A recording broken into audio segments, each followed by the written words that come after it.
10-game rip. Philadelphia will go with Poulin and Prop as the penalty killers, McCrimmon and Howe. And the Oilers have Gretzky on, along with Krushelnyski and Curry. Coffey back with Charlie Huddy. Huddy, who last year had 44 assists because of his regular position on this 5-man unit power play. Oilers 0 for 2 on the evening, and on the third, a minute 45 remaining on that call to Brad Marsh. All right, we're set to start the second period. 1-0 Philadelphia. Flyers gain the draw. Nice pressure. Over the line goes Curry. Offensive left corner dump. McCrimmon pushes it out to Poulin. Hayes stopped by Coffey, but on the second try, in the center ice and deflected back by Markow to the Oilers zone. Huddy retreats away from the forechecking of Prop. Puck up for grabs and played to the open right wing at center ice. And here comes Huddy through with Gretzky. They wind it around behind the Philadelphia net up on the right side. Curry takes it there at the hash-marked right circle to the point. Coffey with a drive. That whistles wide to the left of goaltender Jensen. And the force of the shot, and it carries all the way down that far boards into the Oilers zone. Philadelphia now has Ron Sutter out with Sinisalo, McCrimmon, and Howe. And the Oilers now send it up the middle of the ice, and Curry coming along with Gretzky and Krushelnyski. Gretzky to Curry to Gretzky in the right wing corner. Round behind the net. Fights off Howe's check, but he's left alone. In front, Stuffer. And Jensen grabs that one and fought for the rebound in the crease. But you cannot allow him to come around unchallenged to the front of the net. He has too many weapons. We have 52 seconds remaining on the Marsh penalty, as Gretzky had the best scoring opportunity of the game for Edmonton. He got behind the net past Howe, and with Sinisalo occupied in front, Gretzky came right out and backhanded it. And Jensen, who played the angle right, Bobby Taylor says you cannot stay flat in the net. You have to angle on a play like that, and let the shot hit his pads and cover the rebound. Gretzky now with Messier and Anderson, Coffey and Huddy. The Flyers with Rich Sutter and Poulin, Crossman and Howe. We may not have spoken about this so far this season, but so many teams try to make sure they have 2 center icemen on when they're killing a penalty in the face-off deep in their own zone. In case one comes out, they do not lose efficiency. Messier wins the draw again. Back to Coffey, stolen away by Poulin. Coming along with Ron Sutter at center ice. They have nowhere to go, so Sutter drops off the Howe. Oh, he's going to get a shot. In close, around behind the net. Move out of position, but the Oilers had 5 men in tight, and now they break Coffey along with Messier, 1 man back. There is Messier, a drive, and he didn't get it all. As for the second time in this game, it is Crossman blocking a potential goal shot. Puck goes back to Huddy. Open man is Coffey. 40-footer in front, tipped wide by Anderson with the Oilers 15 seconds on the advantage. They go back to Coffey. He's got Gretzky in front. Shot, save, and the rebound off Jensen to the far side where Coffey takes it out. Into the right circle, tries to feed for Gretzky coming out of the corner. Flyers block it off. Ron Sutter can't get out, but Howe should drill it all the way down. It hits the Oilers. Ron Sutter at the shank of the stick can't get it out. The penalty is over, and the Flyers do get it to center ice. And Marsh coming out of the penalty box lays it up to Howe, stripped by Anderson. Over the line, fights past Poulin, but is stripped to the puck. Now Gretzky forechecking, but it's Marsh around to Crossman. Trouble. Centering pass. Blocked away from McTavish. Gretzky in front again. And this time Dave Hunter off the bench. Wants to go to Kevin Lowe. Winding up with a drive. Wide of the net. Rebound chipped in front, and it's grabbed off the right elbow of Benson by the goaler for the stoppage of play. 2:13 gone in a scoreless second period. 1-0 Philadelphia, the break in the action. One thing that has really impressed me so far about the play of young Jensen is his concentration, his ability to follow the puck. Now, they play in pretty good competition in the American Hockey League, but they're just that little slightly different in the speed of the shot, the speed of the skating, and also the intelligence of players. And Jensen has really been on top of his game. He's been concentrating extremely well, and he's been following the puck well. I would think more important than any of those things you mentioned, Bobby, the meal money is better here. That's a consideration, there's no doubt about it. And fewer bus trips. What meal money did you get those days you played with the Jersey Devils of the Eastern League? $4 a day. That was too much. Hey, don't laugh. We had some guys on that team that saved some of their money from it. Can you imagine? I mean, I don't think you were one of them. No. Cost me money. I mean, you saw them and you say, aren't you having anything? And they say, I had already. Yeah. That's so long ago, Cokes were nickel. Oh, wait a minute. 7 cents at least. The Oilers have had 4 shots on that last power play, 5 unanswered in this period to even that statistic at 14. All right, Crosman and Marsh, and the Flyers go Zezel along with Propp and Kerr. Will take the draw against McTavish on with Hunter and Napier to the point. Right in front, Napier tries a shot. That's blocked off by Crosman. Napier the rebound. Tries to drive it to the net. It's wide into the Flyers' defensive left corner. And Kerr gets it up to Propp and through, trying to deflect to Zezel. But it carries into the Oilers' zone along their left wing, where it's played by Lowe to McTavish. And off the body of Hunter to center ice, and he'll come through at the Flyer line. Over the line against Crosman. Harass goes around behind the net. Jensen sweeps it around to the far corner, picked off by the Oilers. Centering attempt made and clubbed in there by Napier. The Oilers dig it out of that corner, but no control for McTavish. And out comes Brad Marsh through to Propp at center ice. He overskates, but following up is Marsh at the Oiler line, and one hands it down the right boards behind Moog. The Oilers wrap out, pass Napier, and pass Peter Zezel down that far wing into the Flyers zone. McTavish against Marsh. Zezel has it bangs off the skate, kicks back into his own left wing corner. He'll come out along the near side. Nice outlet to Kerr, but it bangs off his skate, and it's played by McTavish back in, and offside, he catches his wingmate, Mark Napier. 3:11 gone, scoreless second period. Flyers lead 1-0. They'll be at Hartford on Saturday night at 7:30. Back here Sunday at 7 for a home-and-home set with the Islanders, concluding next Tuesday at 8 at the Island. I was glad to see Craig McTavish back in the league. One of the few players that doesn't wear a helmet. You can really identify him a lot easier than they stick out like a sore thumb, don't they? That man, Gretzky, you don't have to identify. You know just who he is by the way he skates, everything. And, of course, number 99. You know, the most amazing thing about Wayne Gretzky is his durability. He's only missed 7 games in his last 6 years. That's incredible. Well, if you scored 8 points a game, would you miss any? No. But, you know, for the amount of ice time he gets. Puck down behind the Philadelphia net, and here comes Mark Howe, the goal scorer. Up the middle. He's got Sinisalo trying to tap through, looking for Craven, who had a step on Melnick, the defenseman, but it's a two-line pass originating in the Flyer zone. You know, the point you made, Bobby, about Gretzky, I think with the, maybe the thing that kind of sticks in my mind, he's got such great peripheral vision. It's always been mentioned that he knows where everybody is on the ice, and as a result, I think that he maybe saves himself some body checks sometimes, because he can anticipate almost that, you know, somebody's close to him or someone's going to try and take the body, and as a result, he really doesn't do too much bumping and grinding, just skating. And he does it awfully well. Ooh. I've always maintained that trying to hit Gretzky is like trying to hit a slinky. McClellan, Lumley, and Semenko out against Philadelphia's Derek Smith and Brown, centered by Poulin with Marsh and Crosman. The Oiler defense has Melnick on with Steve Smith. Play at center ice. Oh, Melnick is beaten. Derek Smith with a one-on-one against Steve Smith, who deftly takes the puck away up the Oiler right wing circle as Derek Smith tried to beat him on a one-on-one D. Oilers out of their own zone up the middle, stolen away by Derek Smith. Rolls it down the near side, but in shallow, delay offside as the Oilers will work it out. Lumley up the middle from Steve Smith. Through to Semenko, stopped off by Dave Brown, but the Oilers still control. Give it away on the near side to Poulin, and then he flips in along the right wing board. 4 minutes gone, second period, 1-0 Philadelphia. Oilers up on the right side, Lumley taps through. Oh, Poulin decks his man McClellan, and Semenko loses the puck as he had a break at the Flyer line.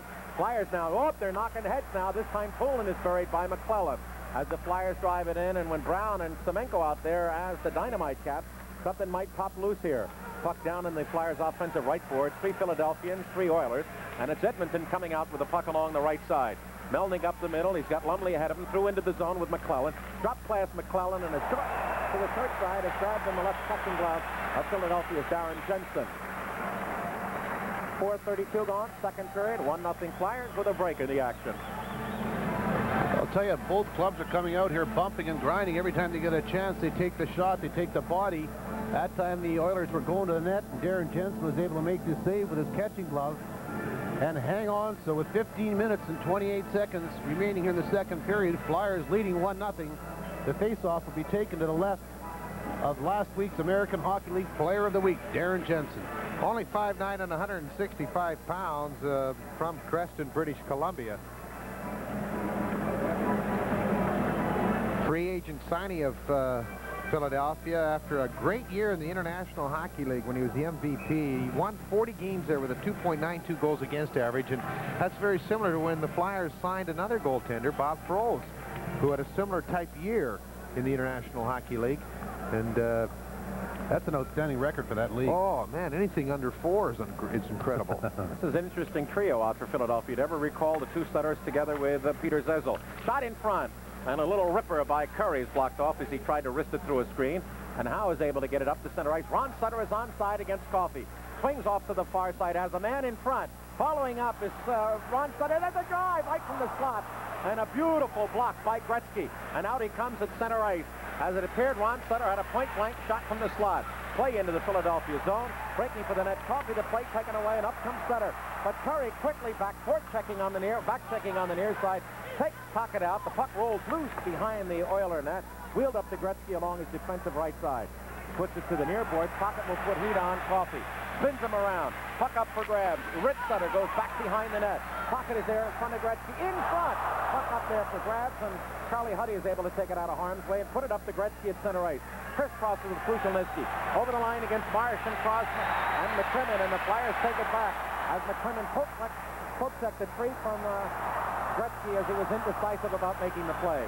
Then as the Flyers penetrate, Pocket is indecisive as well, and the Oilers take it away. Oh, here they come. They got up the middle. There is the play to Curry. Oh, Gretzky in. Drive. Pick save by Texas, and a dandy. And they rise to the occasion of that one. The Flyers got burned there as they were caught up ice. And they're getting in a helter-skelter part of the game now, which is much to Edmonton's liking. Flyers are a much more disciplined, detailed club. You can't go up and down with this team and survive. Oh, there's a play in front. Eklund with a drive. Rebound. Off the stick of Sinisalo as Kelly Eklund had an opportunity. Very much like that of Wayne Gretzky right between the circles. Flyers stealing it on the near side, but here comes the Suominen over the line with Messier. Suominen down that left wing side is taken behind the net. Taken out of the play nicely by Philadelphia's Crossman, who's played superbly tonight for Philadelphia on the right side. 6:30 gone in the second period, 1-0 Philadelphia. The game is picking up a notch in its intensity. Puck comes into the Flyer zone along the right wing, delayed off the body of linesman Jerry Gauthier, and we have an offside. Holy cow, what a marvelous game. Big save by young Darren Jensen on Wayne Gretzky, and boy, Gretzky shoots the puck with the best of them, but a nicely conceived play on the part of the Oilers. They just moved that puck around so extremely well. Gretzky had it all along at the top of the circle, coming even through a partial screen by Brad Marsh, and Jensen out challenging, was able to get the left pad on the puck and keep this game 1-0 Philadelphia. 13:19 remains in this second period. Flyers are being outshot 16-15 at this point by Edmonton. Eddie and Bobby, do you concur with my thoughts? You can't go helter-skelter with this team? Oh, I couldn't agree more. You get caught running around, they're going to fill your net for you. Zezel, Kerr, and Kropp play along the far side. It's jammed to center ice. Philadelphia's defense, Hospodar. There goes Kerr over the line. He's going to try to bury Steve Smith and then shovel it right-handed, and we're going to have a penalty against the Oilers, and it's going to be for a hold on Dave Lumley in front for grabbing Peter Zezel. We have a break in the action. Flyers power play coming up. They lead 1-0. Well, Craig McTavish will pick up his second penalty of the game as he picks up an interference call as he tried to prevent Peter Zezel from going to the net and trying to work a 2-on-1 situation, or at least try and get a rebound opportunity off the shot by Tim Kerr. So the Flyers will pick up their fourth power play opportunity. But a heads-up play and on the part of Tim Kerr to jump on that loose puck. And McTavish had bad position on Zezel. It's very difficult to check a guy from behind. So 6:54, excuse me, Gene, is the time of that interference call on McTavish. He has 12 minutes on the air. The Oilers 4 the game, 7 penalties. Philadelphia 1 for 3 on the advantage. Kerr, Kropp, Poulin, McCrimmon, and Howe. Messier along with Gretzky. And defensively, they'll go Huddy with Coffey as they're looking offense right now with that unit out there. Now Huddy is stripped to the puck. Kropp squeezes it off and then loses it. Messier tries to fight his way past Howe, and they've got a 2-on-1. Gretzky with Coffey for the net. Oh, and a nice play at the last second by McCrimmon to break up that play.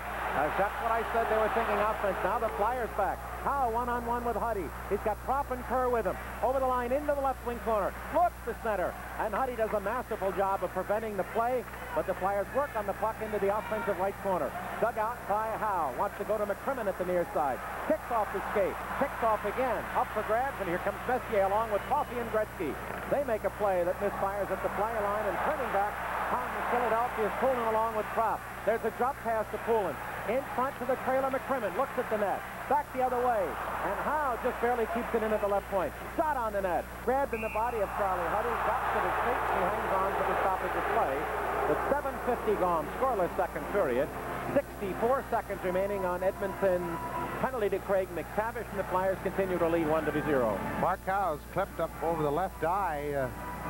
Got cut on that one rush up the ice and then stayed on the ice to try and keep pressure on Edmonton, and he's now made his way up the runway to the dressing room, I'm sure, to have it looked at by the team doctors and also maybe to pick up a couple of stitches. But he was clipped above the eye and was bleeding and played out there and finished off that whole shift for about 40 seconds.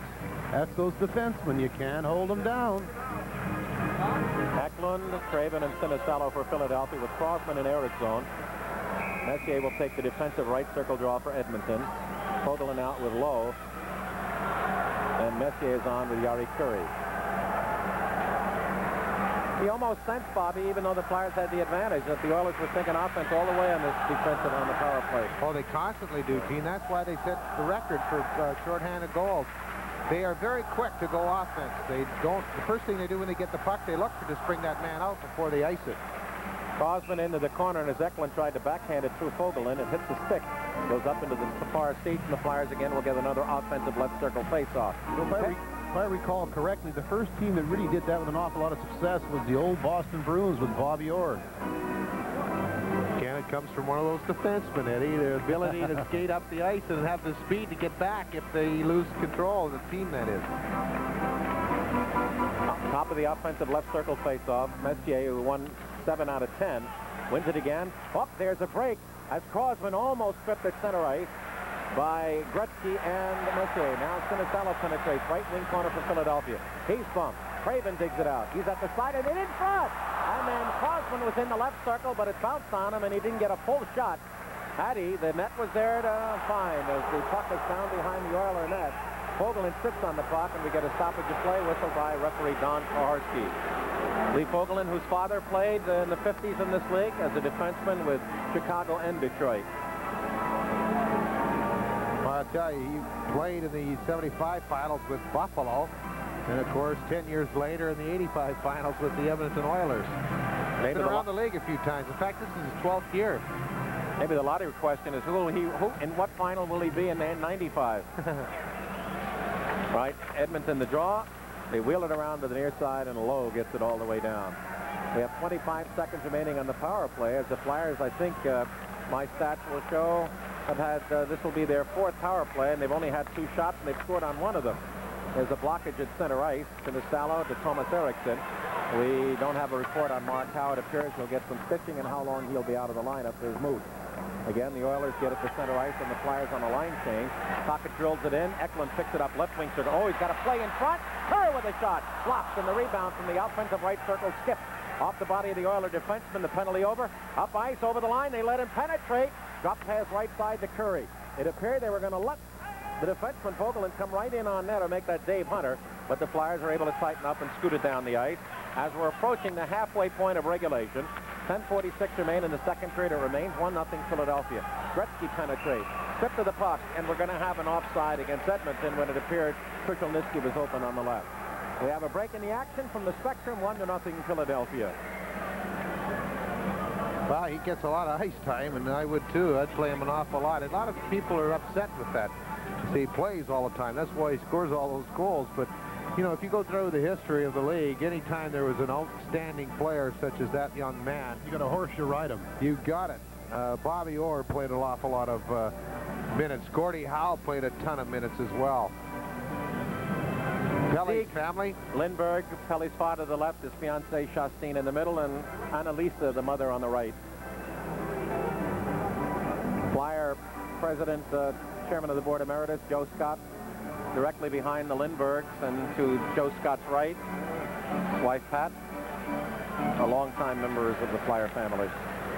All right, turning up on the near side, Brown along with Zezel and Derek Smith, puck in the Oilers zone. Nice check by Zezel, breaks the puck free for Derek Smith, kicks the Marsh at the point, shot in on the net, and the Flyers have had a little of those through half of this period, just 2. To the Oilers 7, with that stat tied at 16 for the game.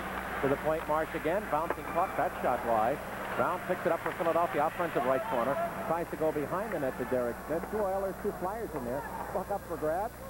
And coming out is McTavish, who wheels out on the right side. Has his stick on the Flyer caught in his equipment. Flyers steal. Zegel in the slot. Off the crank of the stick of Derek Smith as he tried a one-time shot. And the Oilers shoot it all the way down. And it'll be an icing as Marsh will easily beat Craig McTavish to the puck behind the Philadelphia net. 9:54 remaining, scoreless second period. Flyers 1-0. 17-25 first period. Power play goal by Mark Howe, his fifth from Davey Poulin. You know, Marsh has been upset with himself. He doesn't feel that he has been playing as well as he did last year, and he's getting very angry with himself. And I'm sure that'll change in a hurry. There's never been a guy with a bigger heart. Some is big, but never is bigger.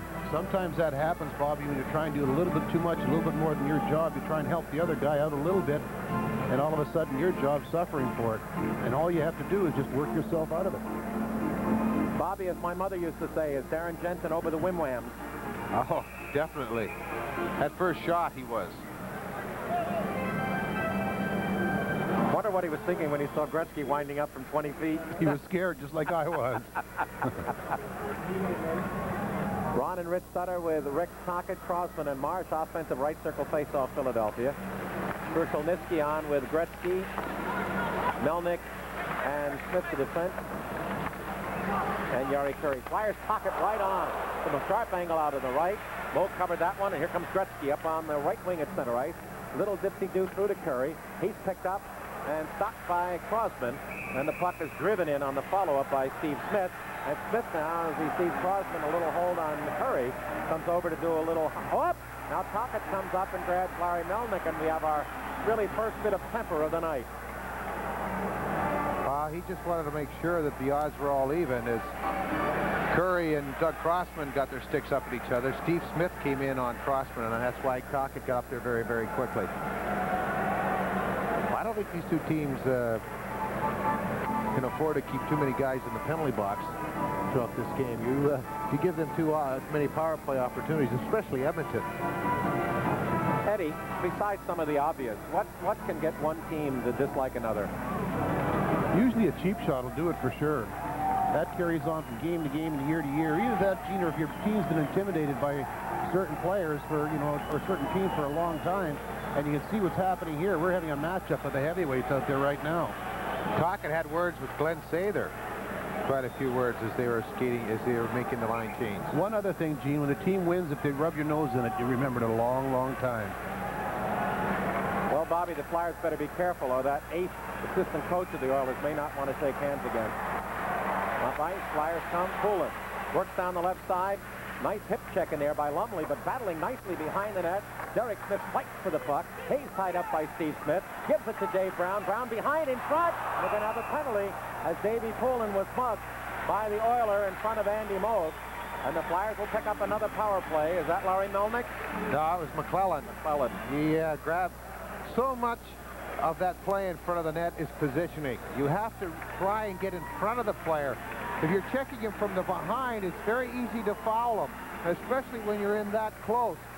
They made an excellent play, Dave Brown along with Derek Smith, to get that puck out in front. Now, Poulin was in position. McClellan was in behind him, and rather than getting at the side or even try to get him at the front, he grabbed a hold of Poulin. Poulin still got the shot away, and Moog had to be very quick.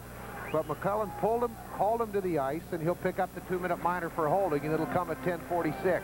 McClellan, no stranger to the box. 77 minutes on the air. Oilers now have 5 of the game's 8 penalties. Philadelphia 1 for 4 on the advantage. And it may be an old warning, Bobby, but you keep getting enough opportunities against the club, you've got to start hitting them.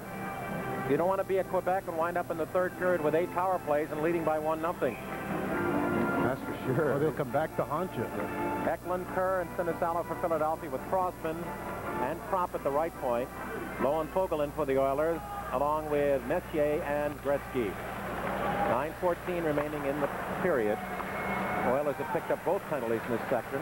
There's a dump in front of the Oiler net on reflection, and it's easily taken down the ice on a wrister by defenseman Lee Fogelin. Off goes Gretzky, and on comes Glenn Anderson. As Propp, shadowed by Messier, works carefully out to center ice. Right wings it through past Sinisalo, who doesn't touch, and that'll be an icing as it shoots over the Oiler goal line. 1:34 remaining on the McClellan holding call. 8:48 remaining second period. 1-0 Philadelphia. You have to touch that puck in that situation, even if you just deflect it by into the other end. But you just can't let it go when you know that defenseman's pinching down on you, or that face-off comes right back. Flyers and the power play are having difficulty getting into the Edmonton zone to get set up to move the puck around for that good opportunity. Edmonton is very aggressive in their forechecking while they're shorthanded. We got Anderson and Messier out there. That's your tippy toe. You're careful of that too, because they can hurt. Right, no unit change for Philadelphia. Defensive right circle draw. Kerr against Messier, who's been a dominant face-off man in this game. Gordy Brossiker says goodbye to Mr. Messier, and Glenn Anderson gets some instructions, and he'll go in against Kerr. And another way to speed up the game. Yeah. Brossiker talking to them. Puck drop. McCrimmon has it. Messier and Anderson back skate to the Flyer blue line. As McCrimmon outlets on the right side to Zezelon with Sinisalo and Kerr. Throw along the near side. Sinisalo loses the edge. Sinisalo, as Zezel went down, is behind the net, wraps it off the boards, back to the left point. Parsons had trouble handling it, and just got there and shoveled it away from the on-charging Anderson and Messier. Flyers a little skitterish. I think what we say is they're giving the Oilers too much respect, and it breaks the rhythm on their advantage. Minute left on the McClellan penalty. 8:14 remaining. Oilers second period. 1-0 on a power play goal by Philadelphia's Mark Howe in along the right side. Oilers try to take it away. It's behind the net and just dealt down the ice. They're very cautious on this when they've had the man advantage. They're 1 for 4 at this time, but they're very aware of the ability of the Oilers to strike shorthandedly. Only on that one advantage on the goal did they get any kind of sustained pressure. Prop down that right side in front. Game. Philadelphia will go with Poland prop the penalty killers, Kerman and Howe. And the Oilers have Gretzky on, along with Crucial Nicky and Curry. Coffee back with Clay Huddy. Huddy, who last year had 4 assists because of his regular position, this Man U power play. Oilers 0-2 on evening, and on the third minute, 4-5 remaining on call Brad Mark. All right, we're at the start of the second period. 1-0 Philadelphia. Flyers gain the draw and pressure. On the line was Curry. Offensive roll corner down. McCrimmon pushes out to Pullen. Hayes stopped by Corbett on the second try. In the center ice, deflected back by Mark to the Oilers zone. Huddy kicks away, forechecking it prop. Up for grabs and to the open right wing center ice. Here comes Huddy through. They wind it around in the Philadelphia net up the right side. Curry takes there at the smart right circle. The point. Coffee the drive. That whistle high to the goaltender Jensen. And the foot of the shot carried all the way on that far board to the Oilers zone. Philadelphia now has Ron Sutter out with the solid Kerman now. And the Oilers now the middle. And here comes Krolniski. Drop to Gretz. There's Napier. And he lost the shot as Zach took him out of play. The Oilers kicking it in on the near side. We're going to Flyer penalty. As Luke goes up on the extra forward. It's on Big McTavish. There's a play in front. And Krolniski had the smother. The Oilers still working in a play. Now it's touch up Philadelphia. Oilers power play coming up. 6:42 remaining. Second period with a brain in the action. Well, the reason why Napier was extra well as he hooked behind. Play action will fix the 2-minute minor. Comes at 13-18 here in the second period. Missile to Edmonton. Their 4-hour opportunity. And Eklund and Napier had a good position. That drive, again, we're talking about when you're checking from behind. 8 times out of 10, you foul that man. And usually the 10th time the referee misses. And the in 8 minutes 57 seconds that the players have had power play. The shots are 2. We said Messi was a down, in fact, winning 7 of 10 first period face-off. He now has won 12 of 16. That one opportunity for Philadelphia initially set by Akron. Raven was ready. I think the pass surprised him. Messier, Gretzky, Anderson, Huddy, and Coffey. Offensive circle to go against Poulin and Ron Sutter with Crossman and Howe back up getting repairs. What appeared to be a cut over the side. Now Ron Sutter's out. Poulin is in. Back to the point. Left side to Huddy. Top of the circle shot. Save. Rebound. Open net. Oh, he can't get home. Gretzky there with Edson down and Howe came to wake the free to Ron Sutter. Come out on the left side for Philadelphia. Now he's kicked in there from behind by the aggressive Anderson. Ron Sutter hits the yard line and dumps it in. It appeared after that one shot by Huddy that Benson was hopeless on rebound, but got the help he needed. And the Flyers see the Oilers penetrate, but the play goes avoiding as Howe and Sinisalo break it and shoot it center right. Not check at center, but Koff tries to get it in. Should be a delay off Saunders. It's come in after Mr. Gretzky and Messier bring two on wing. 6:04 remaining, score second period. Eklund with a mid-20 remaining on penalty. Well, Flyers are quick to get their back checks back in position. Help the defenseman out. The long shot is taken. The save was made by Jensen. The rebound was up front. Gretzky just cruising on by. Mark Howe was there to make that big play to help out his goaltender who was rolling across the goal crease. Within 20 seconds remaining in Eklund's holding penalty. I think as well with Jensen putting that stick out there, poor Gretzky waited along and also to go a little wider. If he had not had that stick out there, Gretzky would probably have the puck a little sooner, then for Howe couldn't have got to him. Up they play, old man in for Curry with shot. Oh, and he drops. Rebound front, Khalisi shoots, and the players keep away immaculately. Well, when you're living it. When you're hot, you're hot. When you're in a tough spot, and come up with this kind of effort, really outstanding. Really showed a lot of patience. He didn't dive right away. He was watching and waiting to see which way that puck's going to come, and he was able to get that left hand out there, but Curry very quickly kept his face to play. Even after the big save by Jensen, Curry kept his face to the net, kept pointing to net rather than sing away. He was able to almost bounce that puck in behind him, behind that. The Flyers were able to cover up, keep this game 1-0 Philadelphia. We have a 7-goal score there at point-blank range. Kremen wrap around the point. Coffey does a nice job of keeping in Grulniski. Coffey at the pin along Letty. Krushelnicki out there. Gretzky and Curry. The Oilers right in front. Krushelnicki wound up two, and he was just pocket by and back to Howe. Fighting way past Huddy. Does a good job of cutting off right out it. Bring the puck free to Coffey behind Muller net there. 1-1 for the tying goal. 5.5 for the second period. 40 seconds in the Edmonton penalty. The play through past behind the Philadelphia net. He cut up by Muller. Wrap around through Curry to the paint. Just get in by Coffey, and he puts it in the side of net where it's bad by Jensen. Before Kretz to get a pick at it. That's one man you make sure that you keep one corner of your eye no matter which eye is on him. And that's sometimes very difficult to do, but you got to make sure you know where Gretzky is all times. Because he has the ability to seem to blend into the woodwork. And that puck's being shot around, especially with pucks out on the blue line or going towards center ice. He seems to have that knack to blend in, and you think that he's out of the zone, and he's not. He's right there, and you've got to make sure as a goaltender that when the puck gets dumped back in there, you grab a hold of it or get rid of it, Murray. It helps to keep your eye on him, but also helps to have one defense, maybe one center ice sitting on. Yeah. Reminds me of that old radio serial, The Shadow. Remember the line? He has the power to club men's minds. Cannot see him. Well, Toronto is ahead of Boston 5-4 after killing 3-0. In Maple Leaf Gardens, Toronto trying to break the longest winless string in their streak that now stands 12. Well, they're in trouble now, G, because they're on lead. Yeah, they do that well lately. Marsh cross Poland and Musgraven the Flyers. They win the draw. Marsh, and he got an alley to send down the ice, and it's off center nicely by Kinlow. On Coffey up front, they Messier with Gretzky still out there, and Glenn Anderson. 19 seconds in the Oilers advantage. They have had a predominance of the 9-10 shot in the spirit coming on their power plays. Through the near side, Messier is stopped right up the middle. There's Sinisalo 1-on-1 with Coffey. Backhand shot from the right circle. Got inside move, and we'll grab a penalty against Coffey. Holding Sinisalo will follow. So Sully Edmonds out of the penalty box. The Flyers get the advantage. 1-0 Flyers. Late second period, have a play in the action. Now's the time when you want your power play to work, because they just successfully kill off an opportunity for Edmonton. Sinisalo has the great opportunity, gets the backhand away. Now, Coffey stays with his check, which is supposed to, but that puck is going to another player now, so you have to release him at some time. He killed him to a little bit long, therefore the holding call was made.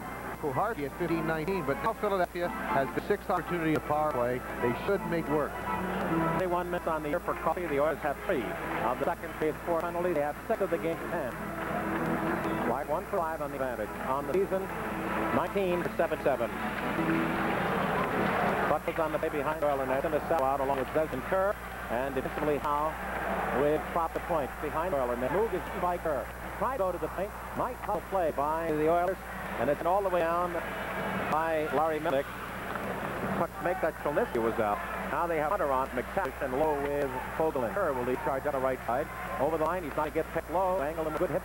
In the offensive corner. Kerr sit out. Centering pass, and then was there. Kerr gets back. Almost off by Patrick. Second off the gate as Zev comes out of the offensive right corner. Trying to set up against the box. At the puck.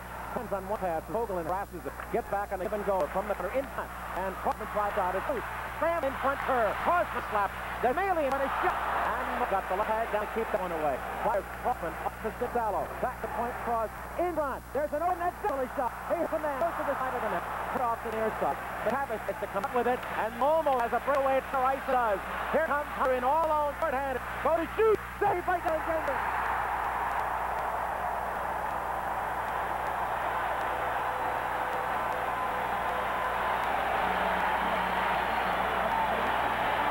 The young man has just been playing some outstanding goal, Philadelphia. Hunter all the time in the world and tried 5-5-hole. Jensen on his knee fell at once. Sell it back after he really dangerously stayed in too long at that Edmonton blue line. Hunter alone trying to pick up that middle of the pad. And dead and make a set, and is being a standing ovation from the crowd here at the Spectrum, and very deservedly. 10-game rip. Philadelphia will go with Poland and Prop as penalty killers, McCrimmon and Howe. And the Oilers have a Gretzky on, along with Chelniski and Curry. Coffee back with Charles Huddy. Huddy will last at 44 assists because of his regular position on his 5-man unit power play.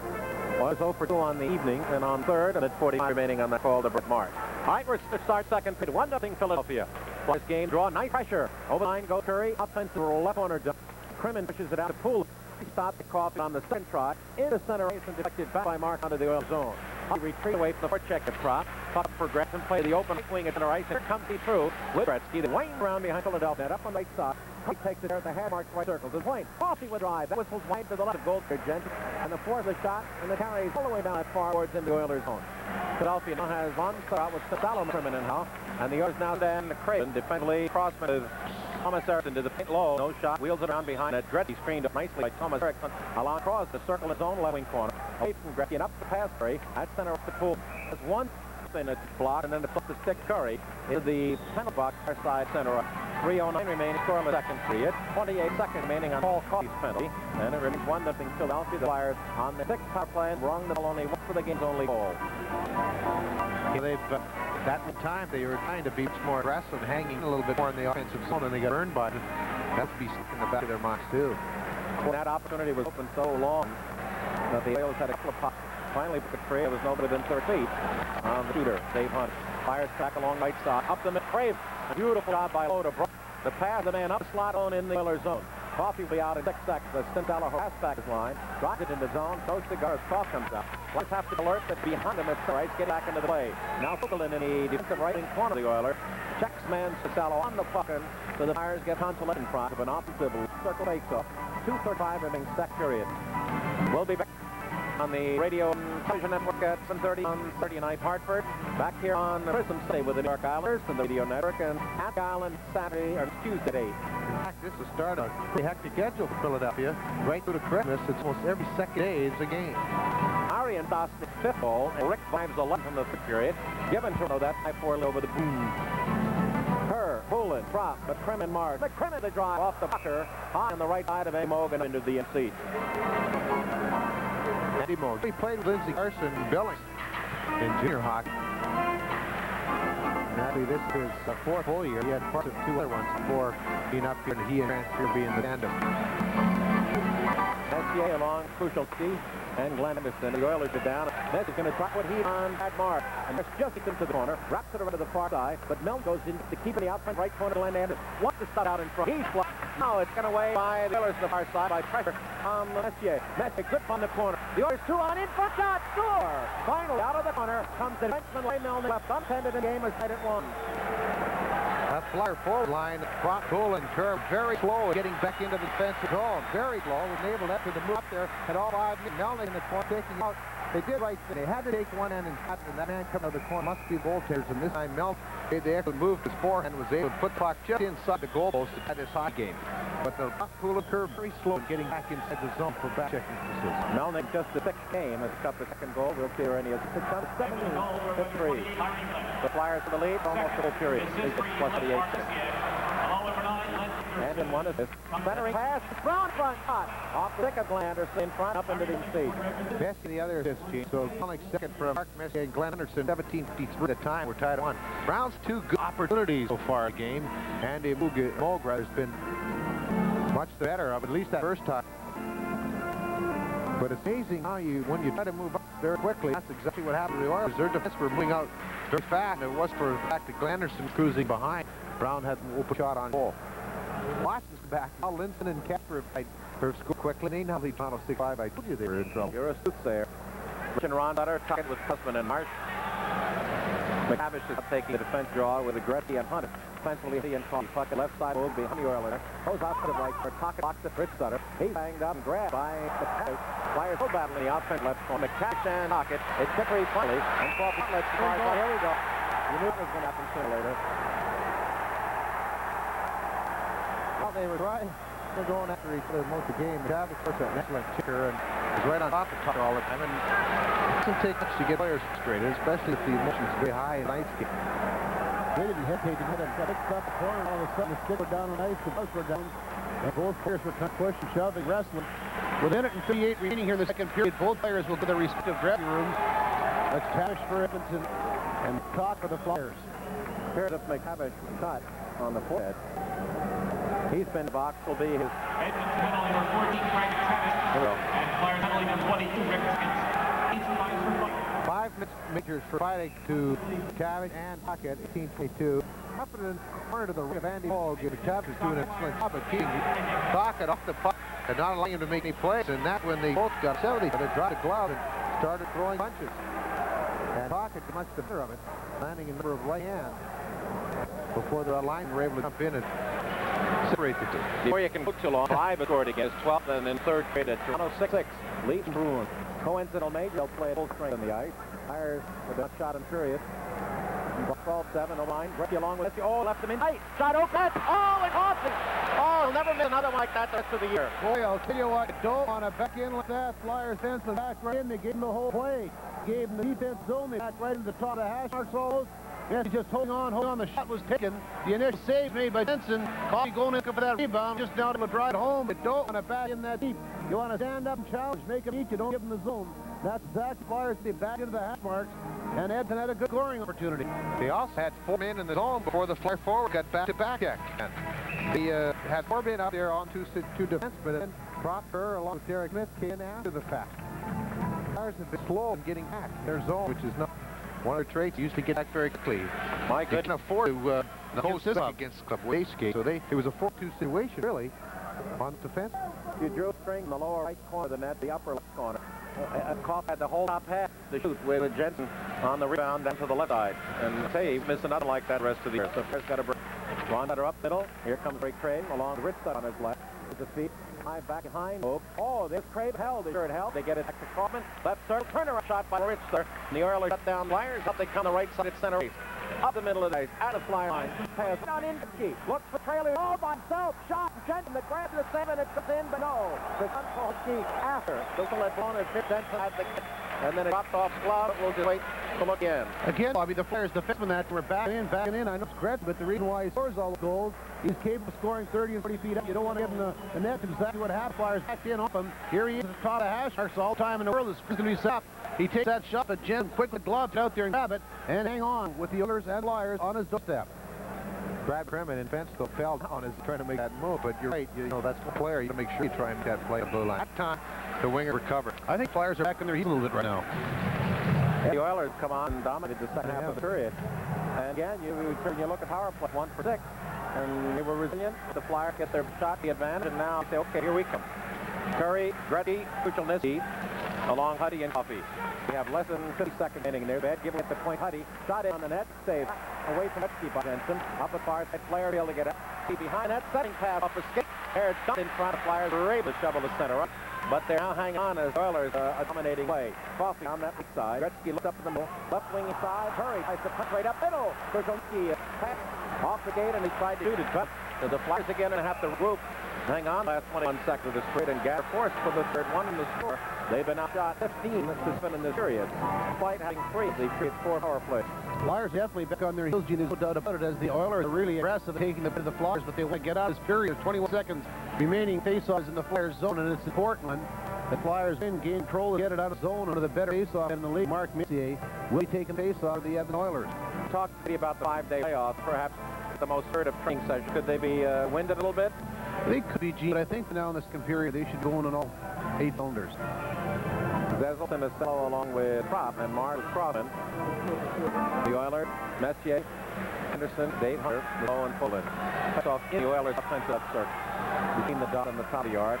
This allowed a Prop to draw Messier. At our last count, he had won 12 to 16, which was involved. This time the Flyers' best comes to Salos, and he bounces it to right side ball. When the far fence comes up in, we're going to get a flash. I guess against Edmonton. They had the puck. I guess it's Hunt going off. He pulled it right. 13 seconds remaining. The Oilers are going to pick up their 7th penalty or set power play situation for the Flyers. With Hunter picking up a team at minor for slashing Kind of removed away from the play where Hunter just hit that two-hander. Boom, it's Brad Marsh. As Brad Marsh was breaking out of the zone with the Flyers go 3-on-2 down towards the Edmonton Oilers zone. So 13 seconds remaining. Hunter puts up a 209er slashing. Flyers on the power play. He has 6 minutes on the Oilers with 5 of the second period, 7 penalties. That 8 against 13, and the Flyers 1-6 on the advantage, and that's why scores 1. They've scored the 1 goal on the advantage. They've missed 5 other opportunities. The Nassau, along with the Kerr and Zezel, drop the left point, Crossman in at the arc of the offensive circle. Messier, the draw back to the point. Bears get a play as Nassau cut off. It's go behind it, 7 seconds left. Kick to win, a nice play in the corner by Fulton, and it'll come to a play with 2 seconds remaining in the second period as the Oilers got the puck in their own offensive corner. Oilers, the only goal of the second period was scored by Malik, his second, with Messier Anderson picking up the assist time of that goal. The 17 minutes, 53 seconds into the second period. Deadlock this game, 1 apiece. Now, Darren Benson is going to the bench. Technically, they're conceding that the Oilers can score 2 seconds from their own left circle, so they put the extra foot out. Brown and hope that Kerr was a right-hand shot from the offensive right circle and clean beat Messier and get one in on the move. Very good to the linesman. Everybody jammed between the circle, and Messier goes right down his knee to make sure that that doesn't happen. And he jaws at Gauthier. He's still going, and then he's gone. And there was no question how he had to take any of it. He's not, and now he had a gesture at Gauthier, and he's getting an unfortunate conduct penalty. And that, my friend, put the Oilers 2 men down, and we will go into the third period for a minute and 37 seconds. Dean, that was not but a dumb penalty to take. They're tied at 1-1 here, 2 seconds remaining in the second period. You don't like what the linesman, how he dropped the puck, or why he did drop the puck, and you go up and you take a unsportsmanlike conduct penalty like that. To me, it just doesn't make any sense. And I mean, it was so overt, you could see him using language not appropriate, and I don't think Jared Gauthier had much choice. I'm glad he called. He didn't hesitate his abuse. He just boom, called right away and made any fool about it. Messier with 13 minutes on the air. Not much will happen here, probably, but again, as the Flyers start the third period, they'll have 2-man advantage, minute 47. There's the drop, and as the puck hits the Edmonton goal, and we come to the end of the second period, Melnick is second from Messier and Anderson at 17:53. The Oilers 6 of the 8 penalties the second period, and they now have 9 of the game 14. It's 1-1. Shots Edmonton 15 a second period, a game total of 24. The Flyers 7 for a game total of 21. So there it is, 40 minutes to play on in a sparkle game. It's Edmonton Oilers 1 and the Philadelphia Flyers 1. As our intermission activities will commence after we pause for this.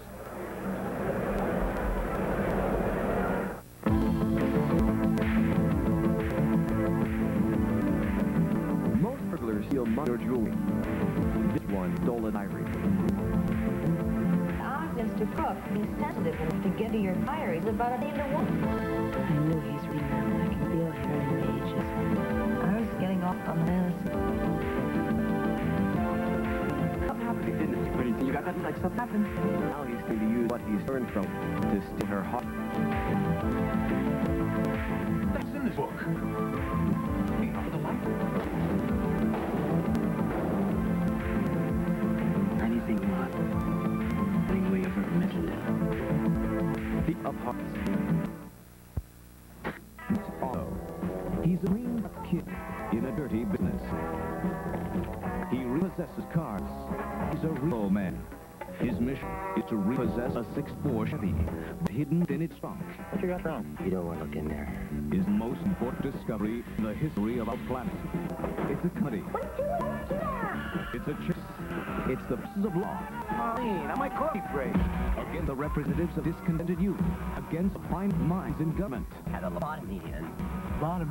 Not for me. And all. And they're all in pursuit of a 64 Chevy Malibu from who knows where. Bowman. Not just a job, it's adventure. Our guest in this mission is a newcomer from Sweden, Pelle Lindbergh. The other Pelle Lindbergh was a very big hero in Sweden, and of course you read about him, followed him as you were growing up. What kind of an impact did this young man have on youth of Sweden? Oh, it's what he did last year was a big thing over in Sweden. It's read it all over in newspapers, and all the young players are talking about him. All goalies are. They try to wet on the street. They Simon Pelle Lindbergh and like that. There's a lot of kids that want to become goaltenders. They always want to be forwards or defense, but now with the success that they do, they want to become goalies. There's more goalies in Sweden now? Yeah, it is. I think that's one thing, because if anybody is a big name, everybody wants to be the same that person. So I think it's going to be a lot of goals coming up now. What effect did he have? He was such a positive person, as we all know, with the youngsters, the example of keeping that friendly smile and the upbeat part of it.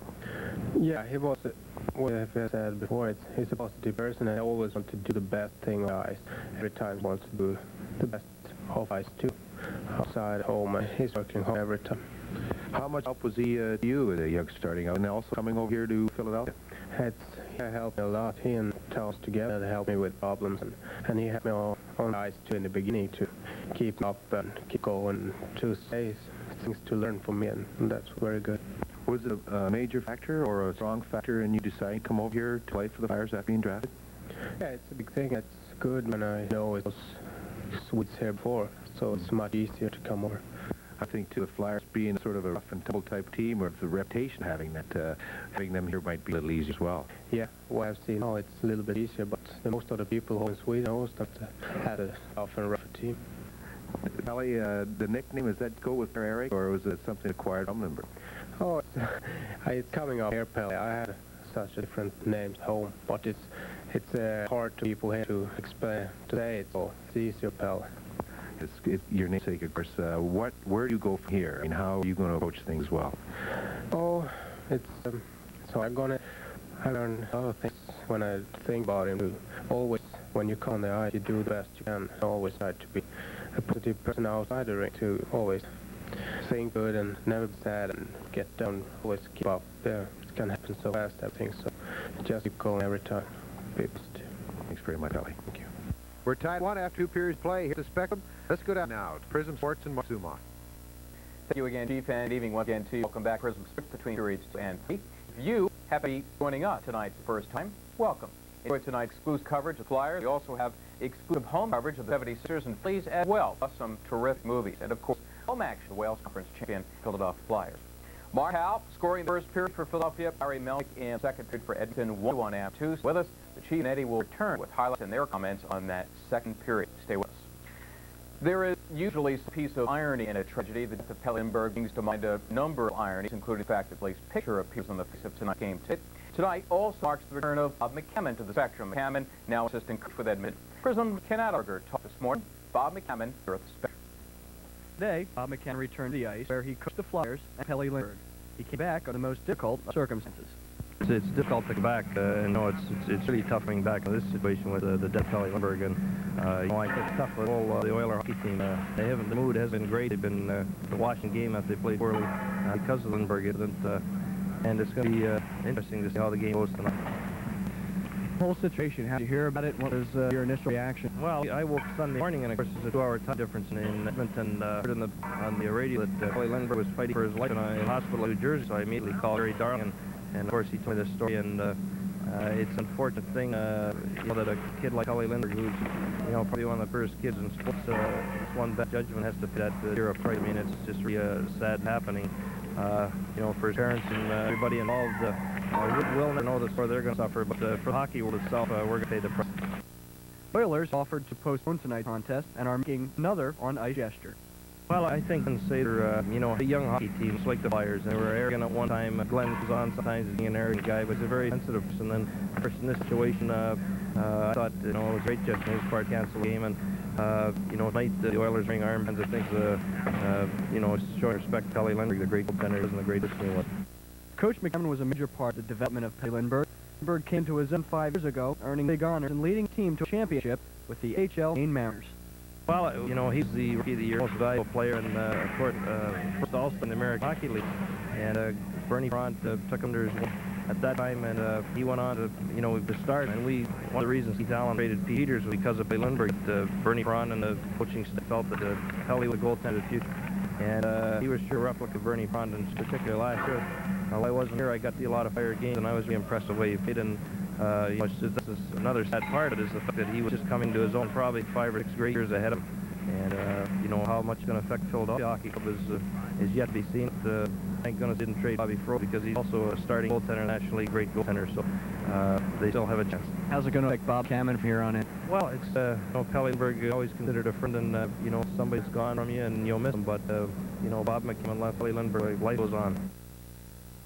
Right now, after 2 periods here at the Spectrum, the Flyers and Stanley Cup champion Edmonton Oilers right now tied at 1/3 period action coming up. Meantime, that's it for this late edition of Some Sport Tonight. I'm Mark Moff. Now let's go back to analyst Bobby Taylor with a special guest, the journalist for Sweden, Gunnar Nordstrom. Thank you very much, Mark. And right, Gunnar Nordstrom, Gunnar, you've followed Pelle professionally as an athlete throughout his career in Sweden, but more so than that, you were pretty close friends with only he and his family as well. Yeah, he was close friend with me, and it's really sad idea. And he was always a nice guy, you know. He went into the dressing room after the games, and it didn't matter if they won or lose, he was always there talking to you. And he was so well known in Sweden, both for being a great player and being a great guy. He'll be remembered very highly and very long after this has all been put aside. Yeah, there's no question about that. He was so well known in Sweden. He was the best player on the national team. 1980, we won the bronze medal like Placid, and everything he did last year, getting the Flyers to Stanley Cup Finals. That was big coverage in Sweden. It was like 1-2 pages there after each game, so everybody knew about it in Sweden. The family, of course, is going through a tremendous amount of pressure, grief over the week. How they appeared to be holding up very well. Yeah, do, and it's just amazing how his fiancée Kerstin is taking it. Unbelievable. I met them several times this week in some private things, and I want to point out that they really appreciate what Flyers in doing to them, from the Snyder family to Bob Clark, Mike Keenan, and the players on the team, helping them out and giving all the support they can. It shows how close this unit is, I think, and it's sad that a tragedy has to really bring it out. Yeah, you often read about the Philadelphia family, and it's hard to imagine what it means. But during this week, I can imagine what it stands for. You can see that the team is very close, the players so close to each other, and I think that's helping Kerstin and the family. What makes it difficult in this situation for yourself? You have to look at it as a professional, and yet so much of it is emotional. Yeah, it's no question. It's the toughest assignment I'm through, and sometimes you just want to phone the office staff and tell that I want to write any more about it. But knowing Pelle and knowing what kind of guy he was, and knowing the family, I feel that if somebody writes about it for my paper, it should be me, because I knew him. You can also get that extra emotion involved in the ring as well. Yeah, maybe, but I would be glad if I didn't have to write a story this week. I understand. I know it's very difficult. It's something that we at Delaware Valley have realized, and how much he meant to us.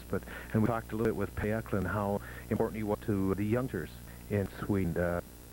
I don't think that the way he died will be really tarnish that image anyway. No way. He was older guy who backed his older teammates in Stockholm when he was there for the summer vacation. He also signed autograph the fans, and I think that's going to have a big impact on kids in Sweden trying to be great hockey players. Going to remember Pelle Lindbergh for he reached his goals. He set some high goals, and he got to be best goal in the National Hockey League. And what a great example for youngsters to follow. God, thank you very much. Thank you. Gunnar Nordstrom, and we're back with Van Emp to recap that second period right after this. Have you seen Jay or Togger? Thought you were dead, boy. How long have I been on, do you know? 4 years? Is 4 years a long time? It is for a little boy. I gotta go away now. Why? Because I'm a fine. How's it going? Harry Dean Fenton, Nastasia Kinski, Dean Squell, over Clermont, introducing Hot Cars. Paris. Texas. Is there something? I don't know if there's something I can do for you. We're tied at 1 after 2 periods of play here at the Spectrum. The Edmonton Oilers and the Philadelphia Flyers. Eddie, I don't think you really have to look farther than the shot totals. See who the best at middle frame. 15-7 Edmonton shooting Philadelphia. It wasn't for the fine play of Jensen that Flyers might be down by more, especially off Gretzky. Yeah, I can agree more, because all the shots the Oilers did have, believe they were a good opportunity, and Gretzky had a great opportunity just off the puck, just off and sprang loose, and he was able to load up the gun and take a big slip shot. But Jensen was able to make that save, and at that point it was really crucial, because the Flyers leading 1-0, used Brad Marsh's screen just unloaded. But Jensen was quick to that save, and believe that was a big and an important save thing for the Flyers, as well as Jensen's not confident had to go up much, because it was the great one Gretzky that he stopped. And Moog played a very sound game in Edmonton net as well, although he wasn't tested very much in that second period. He had to be sharp on a number of occasions, especially off Pelle Lindbergh. Well, the Flyers, when they're a little more aggressive in their play, they're going to get more opportunities, and this is exactly what happened with the Flyers, as that right at the hash marks, he really loaded the can up, took the big shot at Moog, was out aggressive beyond the goal crease, make that save, and the rebound was cleared away, but the Flyer Eklund just stepped right to that shot, just unloaded it right through the two players, with Flyer and one Oiler, and Moog was able to make that save, and the game at 1-0. You know, a classic confrontation, and one of the most exciting plays in hockey is the penalty shot-in. I think one of the classic conversations I mentioned earlier is a one-on-one situation where the shooter and goaltender are all alone, and it's just them and who's going to be better. We had that situation when the Oilers were short-handed, when Dave Hunter was coming in all alone. I couldn't agree more. I really think it's an exciting play, but he's off to the angle. He's got him in front of that. Jensen and just waited and waited and waited to make his move. He made the move. Jensen moved across clean. Was able to make that save and had puck underneath him. But the play developed way down Flyers. They beat the Flyers. They were shorthanded. Pardon me, the Oilers are shorthanded on the play. He's waiting for Jensen to first move, and he just doesn't. He moves across the crease, and Jensen moves with him. He had nowhere to go with it to goaltender Jensen. He did make that big save. It's a common play by forwards. They always wait for the goalies to open their legs so they can put puck between them. But one thing, though, the Flyers seemed to back on their heels a little bit towards the end of the period and enabled the Flyers party of the Edmonton to tie the game. Well, the play we're talking about, the Oilers were pressing their own zone. Ellicott will come right in front of that, just pick the puck up. Brad moves to other.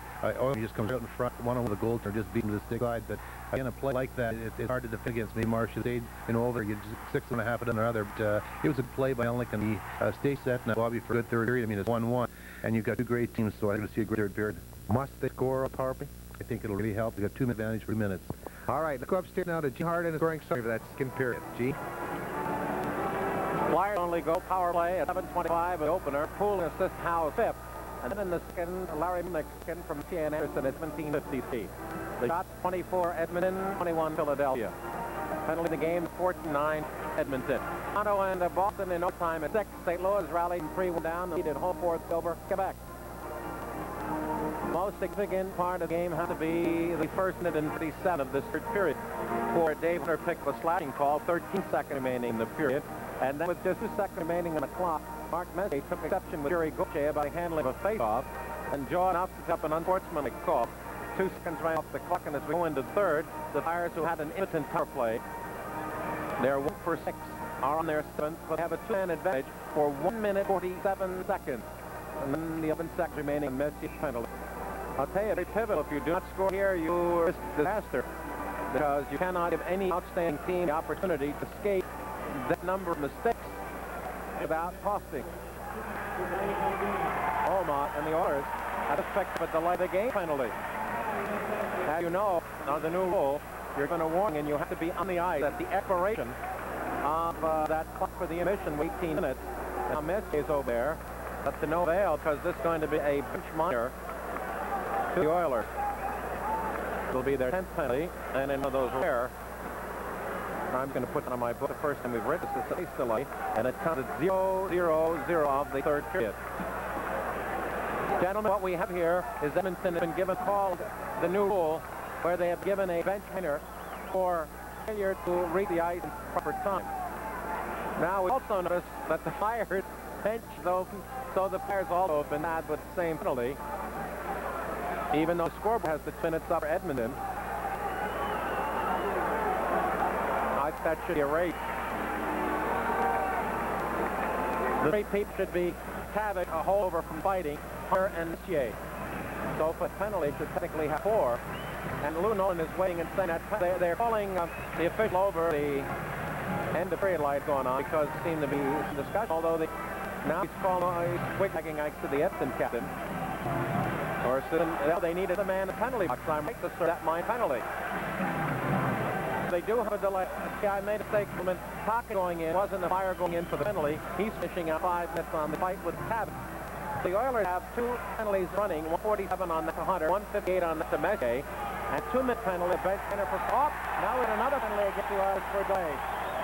Well, play I cocked this, gentlemen. The Flyers can have a man advantage for 2 minutes, because the Oilers now have 2 delayed minors. Well, maybe they are out of the game. Because he's waiting now to the bench. I think that's it. Maybe it won't be enough bench minor. Maybe it'll be a game misconduct for unsafe, but he's picked them off, and he's pinning to it. Don Karski. And no additional penalties up in the clock, and we have to get the announcement. But he's thrown out and saved, I believe. Staters history, I think, for tonight. Yep. I've never really heard of a coach getting a game misconduct before. Brian Murray did the year, first part of this year, didn't he? Yeah. New Jersey. So Don Muller, the assistant behind the bench, will be taken over as far as handling the team on ice for 9 changes.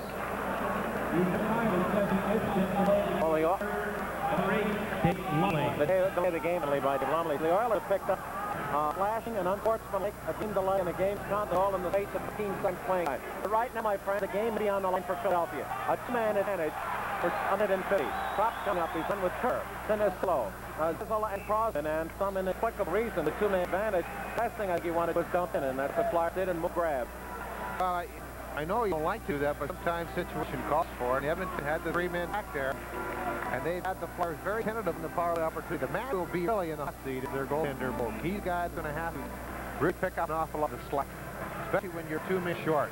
They have to leave the shoot of the goaltender, and they look for passes and the rebounds. So Moog will be handling most of the first shots.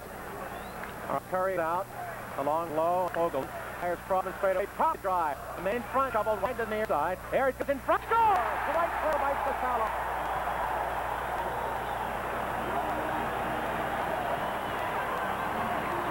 That did take long. It took 24 seconds. The Flyers have jumped out at a 2-1 lead in the power play. They got a 2-minute advantage. The knot was taken from the point. Edmonds up the loose puck, just get across. Hang on to it. This one backhand pass to Casalo on low. Doesn't stop it. And beats Moog, the goaltender, to the Flyer 2-1 lead. Now, the late mark can be served, but there's a minute 34 remaining on the Messier penalty, so the Flyers still have a 2-minute advantage for a minute 34. Look at Casalo's 8th goal. It comes 20 per second.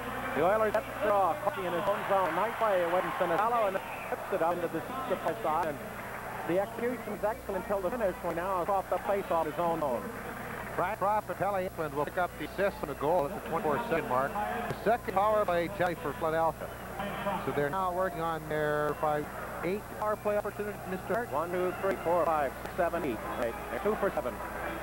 And they are 20-79. The draw, the Flyers get it back, no shot. Prop off to Crosby on the near side. Chased into the near corner, controls the puck. Circle pass, front, flat, excellent save by Moog. As right on top of the Flyers again tonight, certainly the Oilers ice it. With a minute and 10 remaining on the Flyers 2-minute advantage. Husband, excellent, Kerr and the Stalin Prop. Allen down the far side. That's the flat pass, but he doesn't. Prop pulls it up in the offensive corner. Wheels around to Kerr on the near side. Tied up Anderson, breaks the puck free along the half mark left board. The Husband, back to Kerr out of the left wing corner. In front, blocked off nicely. A upper in front. Slot Anderson wants to get up the Crosby. They'll die, and Crosby has held it down on a check by Philadelphia Prop. 38 seconds on the 2-man advantage. Flyers desperately like to get another goal here. They got a little, they want to push it. Play that right side. Prop will penetrate 29 seconds on the 2-man edge. Prop will in the hash mark. Behind that, Eklund back right away. He's got Husband up slot. Look, back Prop. Right circle. Eklund is there. Run! And Kerr was in perfect position, but hit him in the shank of this and couldn't put home. And then low fall in the pocket offensive corner of Philadelphia. With 13 seconds remaining on Messier's penalty and 39 seconds remaining on bench liner. The Oilers served by Dave Lindley. The Oilers down by a goal and down by a coach. Now, facetiously, many of the fans below were waving at Bob Cameron to get down the bench, and now he has gone down as Ben Sater has replaced him up here, and McCammon will go down on the bench with Sater directing the team from directly below us by a walkie-talkie. The Flyers got a 2-minute advantage for at least another 13 seconds, with Messier still in the penalty box for at least that much time. Offensive left field draw. Pullen, Prop, Kerr, Erickson, and Krobman. Gretz tries to turn into the face-off try again. Sweeps it behind the net, and the Oilers appear to be getting out of this trouble with 1 goal scored. The outlet center, head pass taken off by Erickson, and through to that right side comes Pullen to Prop. 1 penalty over the Flyers, 20 seconds left. Erickson to the near side of the board. Kerr is chopped in there by Fogel. It's loose behind the net. Set in front, not high in there by Gusky. Swept to the near side, but no control by Kerr. Into Pullen, 2-1. Straight away to Erickson with a drive. Grab, and up in the air off Love. He gets it on the way down. The Oilers are 8 seconds away from surviving a very difficult situation with only 1 goal off.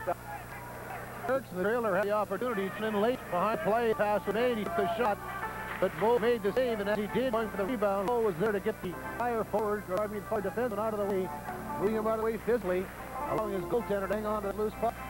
Flyers in a 2 minutes and 16 seconds of man advantage into the third period have only hit the Oil net for 3 shots. Quite a goal, so it's probably the most important stat. Well, the Maple Leafs go on for another non-in. They have 13 games out of victory as they tie with Boston at home 6. Offense right circle off for Philadelphia. The 2 cutters along with Eric Crossman Marsh, or McMinn and Marsh. Flyers have to watch out because Dave Lumley will be coming back on the ice in the center period in just 5 seconds. To Marsh, the point, cut into the near side, off, sent out into the neutral zone by the Oilers. Taken off by Marsh, brings it up from an Oiler chart. The team's at full strength at Oakland had a shot at Derek Metz, and Derek checked him in the back, and he's going to have enough penalty that's going to be against Oilers. And I'm surprised the lost boy of the Oilers for inexplicable reason. They have a higher power play coming up. Please, period 1, Philadelphia will take in the effort. The one thing now, they're going to have to really be very conscious of the fact Donkoleski's very upset with this in the hot club right now. He's handed Andy Morgan flash minor after Morgan was upset by there was a cross-checking call on Derek Smith. Legitimate deep really. Smith checked from behind, but the thing is that now that you got the referee upset, you got to make sure you try and keep it down. Very difficult to do, but a lot of hockey left. You're down by 1. The penalty will come at 2:37, but it happened as Smith went over before that and cross-checked him, and that's when Volk slushed at Derek Smith. That's what penalty was called by referee Karski, and the Oilers are short-handed again. Is on their 10th power play. They've had 4 of them in the last 2 minutes and 52 seconds. Eklund, along with Kerr, Propp, and Asal, who got the flag to lead, and Krogman. Puck back to point, sit in the corner. The Oilers break up, and Gretzky, as he challenged by Propp, lift down the far side, and there goes Oberlin in pursuit. But then, as he's beat the puck, Crossman fully drop back to the right, gets the position. Eklund down that right side. He's got a half steps in his but went to the zone offside. The Oilers now are giving up their 10th power play. They have picked 12 of the game's 17 penalties, and gentlemen, they have now picked up 7 of the last 8. Well, the player that has been in the lead, Sinatalo, is 8th of the year. He's leading the league with 3 game goals.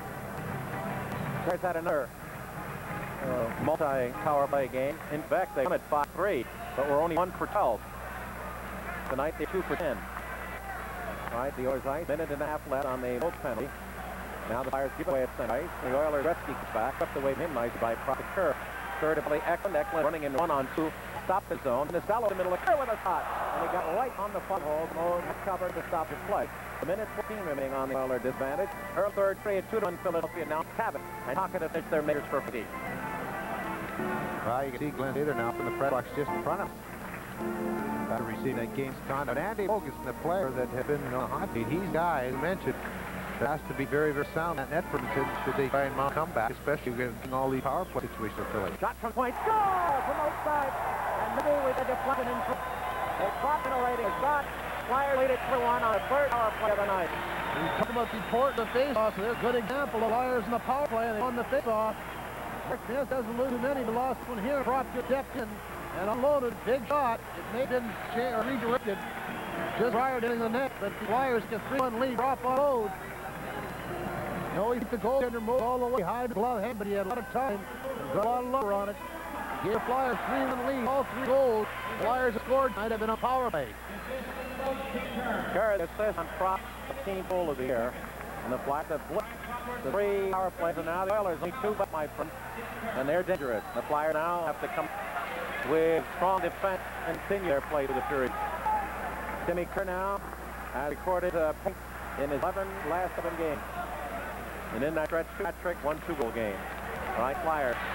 On the near side, Derek Smith with Zell. Oh, Wednesday round, hot. Oh, and a good save from Moog. Brown has 3rd scoring opportunity of the game. Back to the cap. Napier on one side and Hunter on the other. Hunter fumbled the puck and puck checking. Bradford in the time at the right. 2-1 Philadelphia. Power play goal to the Flyers. They made the Oilers in the series pay for their go to the cue. I let the stop on an offside of the Flyer zone. The chance to see Fiji. Bob McCann in behind the bench along with John Buckler. You take a look at his record as a Flyer coach. Quite an impressive one-loss record, though. You know, little note, the last player selected by Bob McCammon. Last player signed by Bob McCammon. Darren Henson. Now the Oilers penetrate down that side. Hudge pulled down, and Marsh is going to go off as Marsh grabbed them to the armor overtly. And the Flyers now giving the Oilers a power play opportunity to kick back in. 3-1 Philadelphia with the break action. The penalty Marsh would give the Edmonton Oilers a 5th power play opportunity. The Flyers had 10 scored 3. The Oilers will get the opportunity as Brett Marsh pulled down the Edmonton Oilers around the side of them. Time of the penalty is 4 minutes 30 seconds. Brad Marsh 2 minutes for hold. Flyers in the lead in the 3rd period. 3-1 over Edmonton Oilers. All power play goals for the Flyers. Oilers 0-4-4 on the advantage, and on league they have 16 for 55. Flyers have been up to 13 in 77 short, and they get puck out as Propp on there along with corner 1 pivotal draw. And we got Cookman back with McCrimmon. And again, Mark Howe may suffer in the aftermath of that touch because he's not come back on. There's play in toward the net. Flyers able to get and pops it in neutral zone.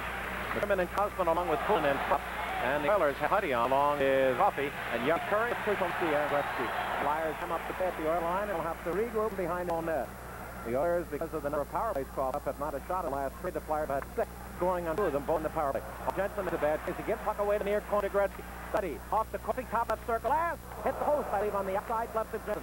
In on that, there's a drive by Curry, and that off the top of the net on the short side. And they're going to get a penalty, and it's going to be Pat McCann for a high stick, and now it is the Flyers who are going to be short 2 men by a minute and 6-4 seconds. Or 2-man advantage coming up, break in the action. It'll come at 5:26 as the Crimin got the stick out to go down. Wayne Gretzky in front of the net. And it's the up time.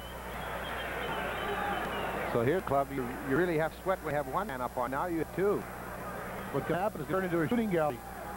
Just prior to that, the Oilers on the attack and a little shot just right off the goal post. Well, take advantage of the bad mark holding penalty. Oilers with a 2-man edge for 64 seconds, and then Flyers able to sustain. They'll have the 1-man advance for the remaining 56 seconds on the Crimin call. Flyers, who have not had minor since midway through second period, now pick up back-to-back calls. Now have 7 penalties in the game of the 19 called by Duncan Harkey. Boyle, the Edmonton got the cannons out right now. Wow. Anderson, Messier, Curry, Gretzky, and Coffey. I know. That's the All-Star team. Oh, man. They're going to be in Hartford in February. And again, we will get check Mark Howe, who has not appeared in the period. They're being come the second coming up to finish play, but Crossman has taken his spot with Crimin. So Crossman is out with Erickson now, and Dave pulled. Oilers penetrate that they want to do. Pass to their side, it just gets past Coffey, but he's able to recover. Flat out the man in front. Open near side pass. Anderson's bump off. They'll work Anderson in front. Curry at point, and it goes Gretzky with a slam. Let's it go. Save, and a step out of net in the area. First save against the Curry. Take Carvin. Let's get him in back 30 seconds. Up in the near side, Coffey can go in. He's up the middle, into the zone. Work to the left side to Gretzky. Here's Curry. Right around behind Hospodar on for the first time in a while. Covered it back to Gretzky at point. Into Curry. Step shot. That blocked up by Hospodar. Lock it a man back. And the Flyers are now. I saw Love come in there. I thought it was short of Curry. In front. Gretzky. Away to Coffey. Steam shot. That Jensen scores. He got it. Low to the left side with the top and then carrying to the net. It came just 3 seconds remaining on the Mars penalty. So the Oilers now are within 1 and have 59 seconds on the Crimin penalty to even. What a shot by Coffey, and an excellent pass. Appeared that Jason was going to get the shot, but he was not out of the crease. He's way back at his net. Maybe because Anderson, right across in front, didn't allow him to get out to cut that ankle down. He was taken out quite well by Hospodar. Jensen still remained back in the net, and Coffey was able to blast that shot by him almost through it. And the Oilers have got back to 1 as Coffey picks up goal number 7 at 6:27, and the power play shot. Gretzky gets the assist.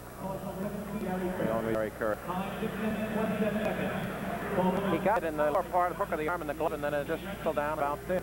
Good play by Anderson, really, to come across, only taking away the sidelines, also forcing the goaltender to stay back in his net, allowing him to get out on the goal from the top of the goal crease. We've had a timeout called here, and we have to see by which team. Whether the Oilers wanted to get the power play to rest, or whether the Flyers wanted in order to take some heat off their defense.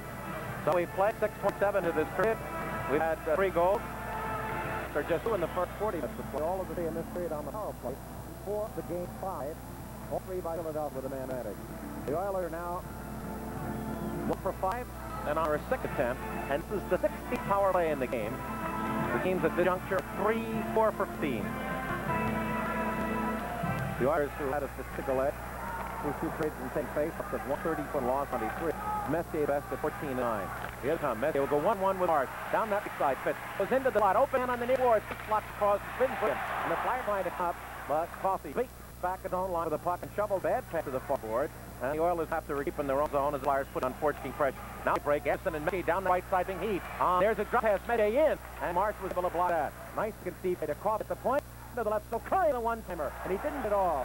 As he drives it into the offensive corner, Gretzky is there, double teamed, and the Flyers shoot out, and it's put all the way down by Brian Pop. McCann will be out in 10 seconds. Long way to go. All 4 in a masterful game, as you would expect these 2 powerhouses to present. 3-2 Philadelphia.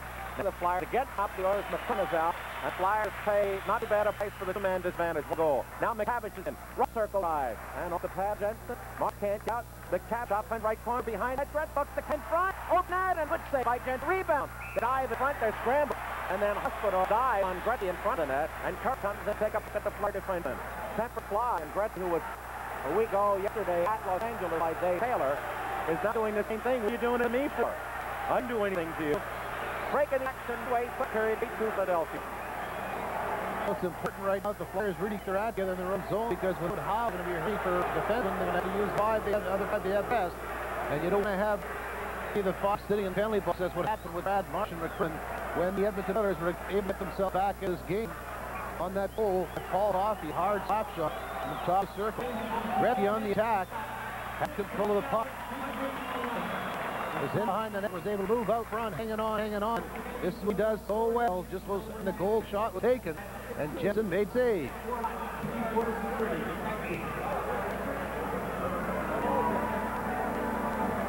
All right, penalty box is finally clear after a long respite in there since late in the second period.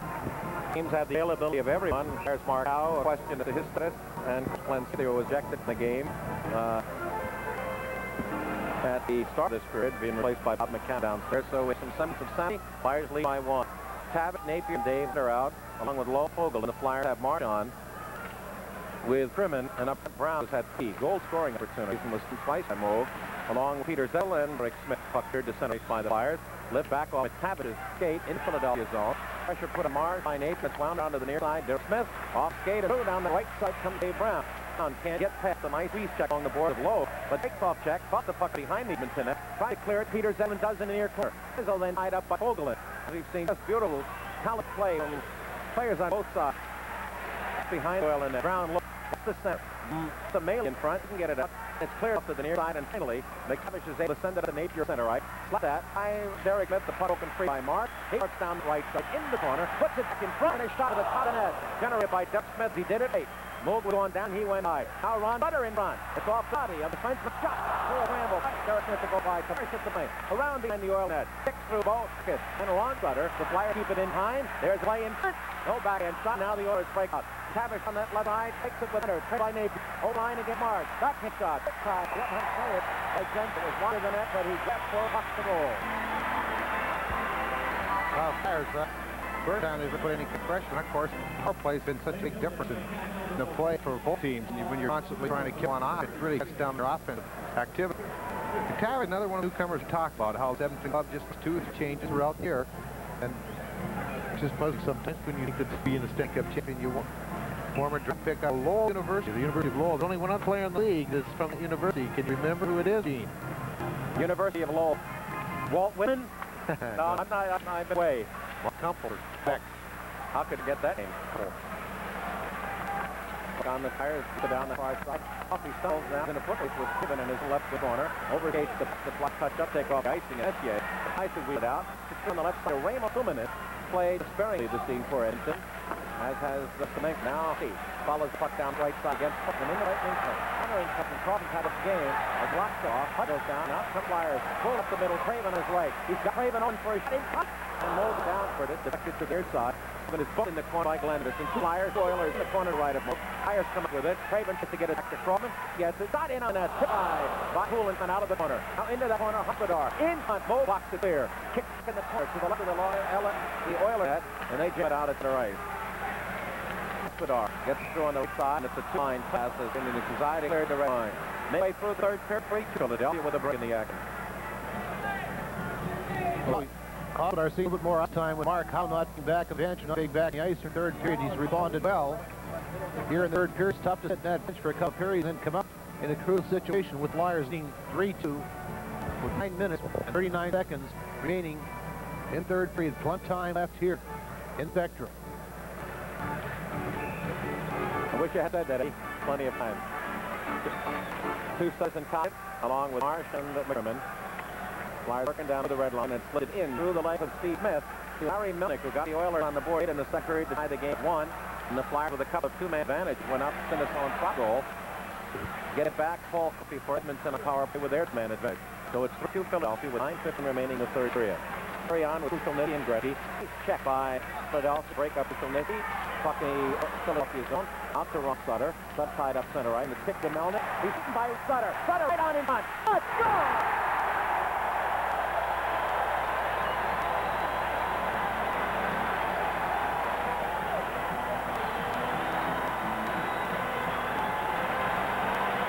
Red Cutter Smith of the year. A good try on Melnick. Mel trying to stand up blue line, but some moved around to the outside. His nice move was rolling it past Andy Moog when Moog tried to poke check him. The puck, Sutter waited and waited, heads up all the way, and it's pretty difficult when that net chase you also to keep your mind on the goaltender who knows to pull that stick out there. Tuck wide, put it in the open side, the flat of it goal couldn't again.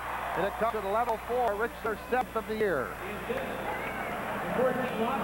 Sutter. Oh, we can battle. Whoop! With the mango. Robin Point is at who? Brown. Yep. And he got Eddie Hospital and Tim McClellan.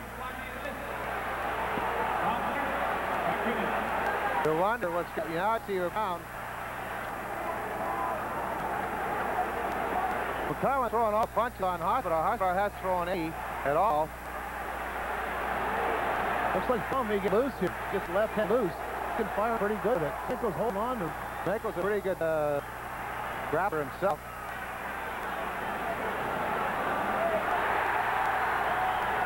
This is when you talk about conditioning. Holy cow, when you're grappling, wrestling, especially when you're doing it with 210 pounds or bigger, it tires you out.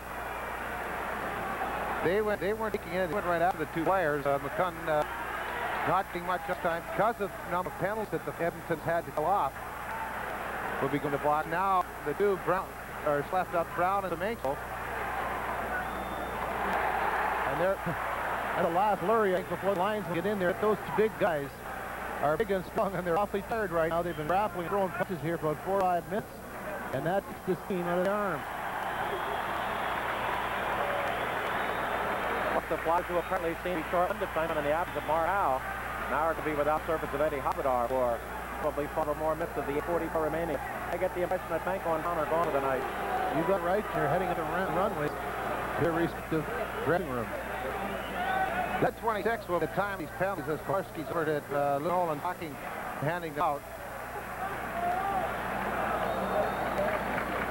Was the second assist on that Sutter goal, Rich Sutter goal? All I heard. The Crimmins.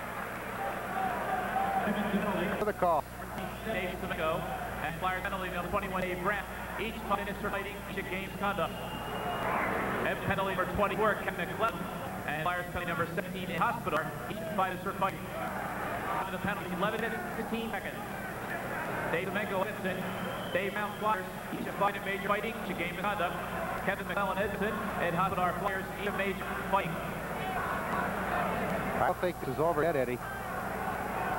McClellan and Hospital are only 5 minutes majors. Brown and Semenko are, and I don't think you're going to see the end of all. Unfortunately, one of the things we know now, that with a double misconduct on number 30 here against Los Angeles, Dave Brown has now picked up his 3rd game conduct and will be suspended. At least the Flyers game against Edmonton on Saturday, or at Harvard. We now have had 25 penalties in the game, 15 to Edmonton. And these are all coincidental washed-up majors, so they skated full strength in the ice. But Tom and Semenko are going for the evening, and McClellan and Hospodar not to return until the first stoppage play with some 3 before remaining. So the Flyers, without Howe apparently has not returned to 3rd period, and without Hospodar now, are going to have to make do with a limited defense score. Now it's some trouble down the bench. As fans involved with Edmonton, which can happen. And now Unforty has come over. I tell you, you weren't a penalty killer for either club. You really had your ice time limited tonight. As mentioned, in the Flyers having 10 power play opportunities and Flyers 6. So the penalty killing is for both clubs got to work out. In fact, Rich Sutter with his shift on ice in the 3rd period, if I'm not mistaken, and it resulted in his 7th goal of the year. What a beauty. Got to know how to use them, right? Got it. Yeah, got him. Well, in November 14th, gentlemen, and Rick Sutter already has new career high for goals in the season. It's 7. Now we'll set go. Unforty with Flyer security, or the spectrum guard security here, getting that problem cleared. And first we have a Hairbrand here, a visual presence of Saver, which keeps the fans who are at hand in front of the press box alive with going. Retaliation, I say that we almost have a pick off by Tockett as he gets it up middle through Liskio line. Works right side Marsh, wants to swing it in front and puts off the stick of Aaron Jensen and cleared out of harm's way by McCrimmon, although the Oilers duped it into the offensive right wing corner. Yeah, with Nitty and Perry, the short side of the side net. In front again, it hit the short side. Flyers pull it up on their own right wing, and Tock will here on the right wing this year. Off the stick, Ronster gets Putty, a high check delivered by the defenseman, and Tock in the neutral zone will penetrate, but he fumbled and he dragged it in behind him with the open Derek hits on the near stop. Half 78 ending in the 3rd period. The Flyers 3-1 in the 3rd and go leaded 4-2. The one thing you don't want to do, and the Flyers are aware that you don't want to sit on it and let the Edmonton Oilers come to you, because if you do that, believe me, the will come to you. And he got one of the, if not the most explosive offense in the league. Flyers rid in with 7:54 remaining third period. Shots in the third, the Flyers 8, and the Oilers 5. That's the fifth tie. At 29 apiece. Double score net. Poulin had open man curve, but fed about 6 straight away from Turn out to come in front. Works the near side to Poulin in front. Poulin knocked it away. The near side to Fogelin and up by Messier to Anderson at center base with Suman on the near side. And Derek Smith backchecking. Ties up Messier, but Anderson keeps it into the slot. Low open man at side. Open man in front. Score by Messier. As Chicken went down and Messier was top side in the Oilers within one. Well, I'll tell you again, Poulin and Kerr on the ice for the goal, and they really have problems tight defensively. Smith on the right side, the result of the second time. You really can't lead your feet, and you're outnumbered in the zone. You're turning around, and CA alone in front just hit the part of that, and the Oilers are back in one again. That was his ninth. And after ordinary defensive hard-nosing first 4 minutes with the score 1-1, we have 5 goals in this period. Hello, one of and Glenn Anderson hooks up his second point of the night. So the Oilers did the pressing primarily on this Flyers defensive right side. Now have to pick at their own line. Huddy on with Huffy in the front. Napier on the near side with Frederick Cabot over the line against Truckman. They held up in the front. Pick it up and back and crop along with Craven on the near side, and Sinisalo will score Philadelphia on the right. Behind the Oilers, Sinisalo checked by Coffey. Sit behind, up grab. In there, Philadelphia's prop along with Napier. Now Craven on the near side is beaten the puck by Charlie Huddy, the Oilers defense. And it's cleared by McCabe up the middle of the ice. Work past the check prop.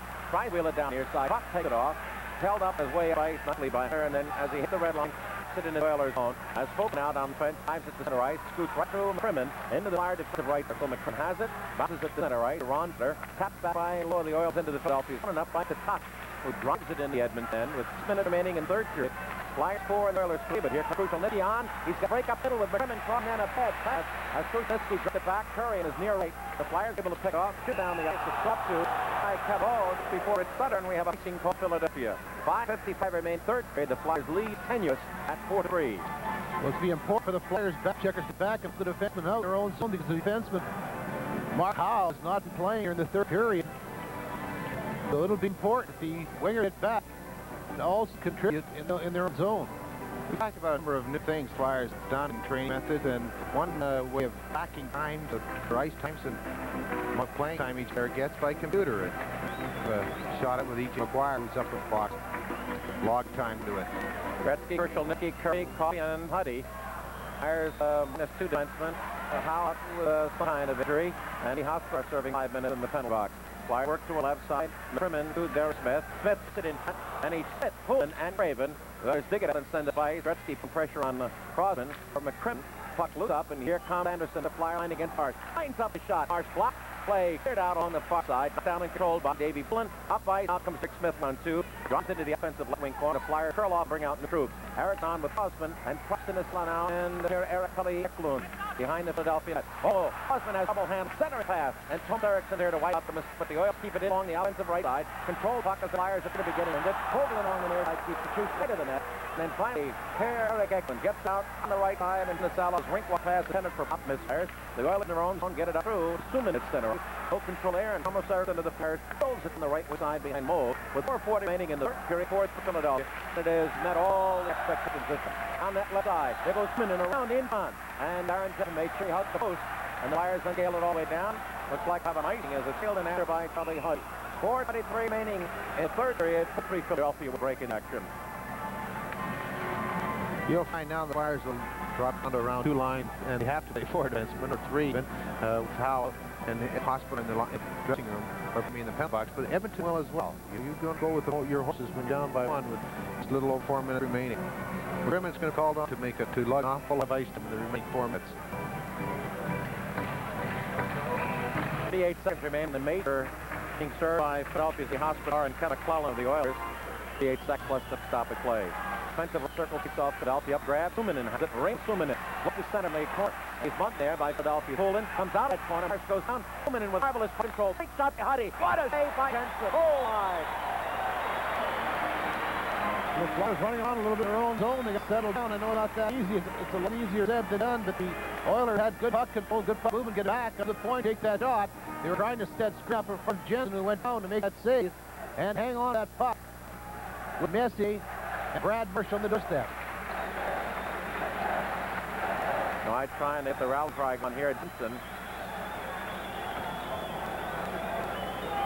4:09 left third period. Your Cabot and they're out the Oilers. Below and Fogan. Flyers. Erickson, Crossan, and Cropon, Sinislow, and Peter Ezel. Defensive left circle face off Philadelphia.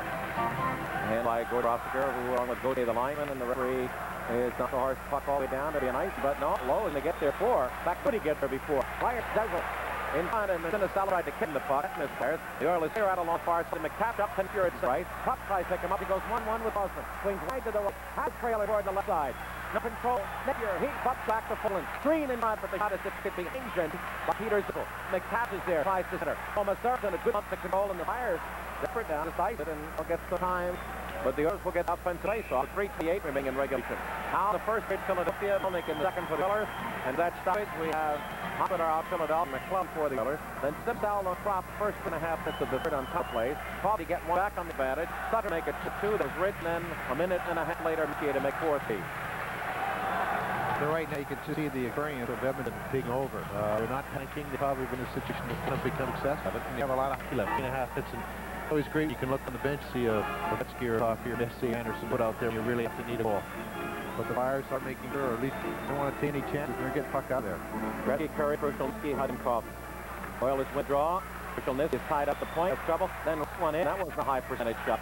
Martian in the corner, wheeled around Craven. Craven gets a little green from Rich Sutter, so they get it to Ron center right Rich. Over on the far side, got a 3-1. There's McKinnon. Oh!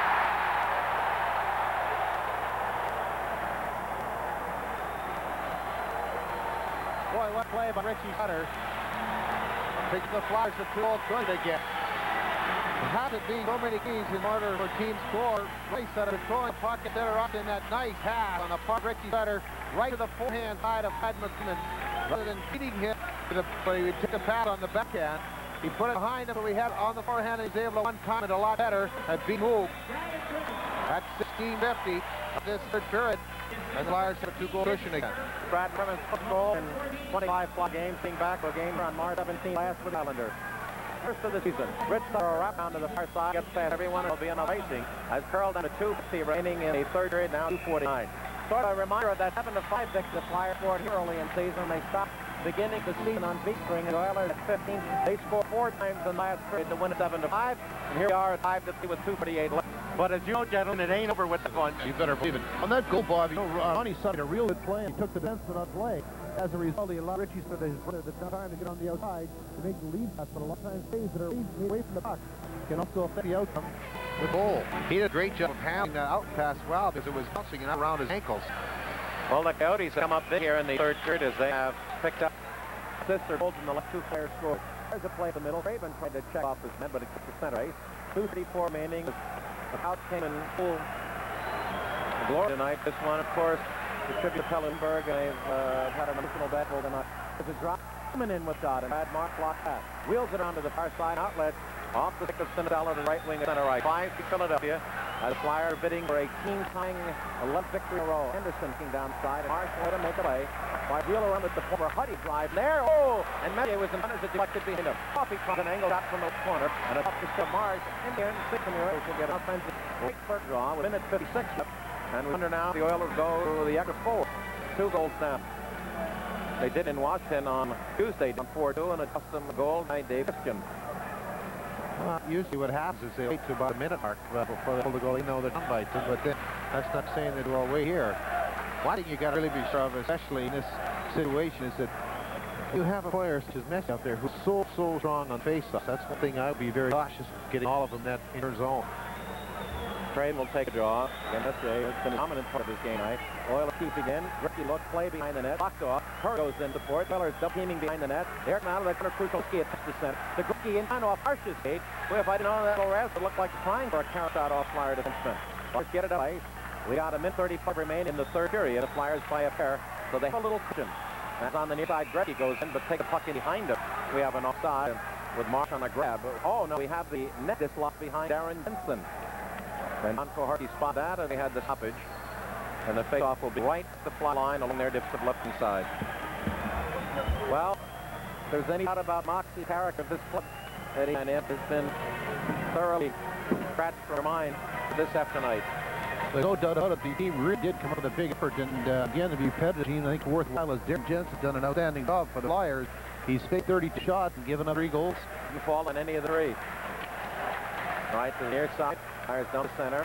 Made a break. Ritzler along with Tockett. He's right in Tockett. Not a wide pass. Tockett was arrested all the way by Krudniski. Here come the Oilers along the near side. Fires quickly back. Area 50-footer. That catches the skate of Crosman. Ricochets in the area of the left of Jensen with Krudniski behind the net. And here Tockett will not allow him to send to the puck, and Ronstatter comes out.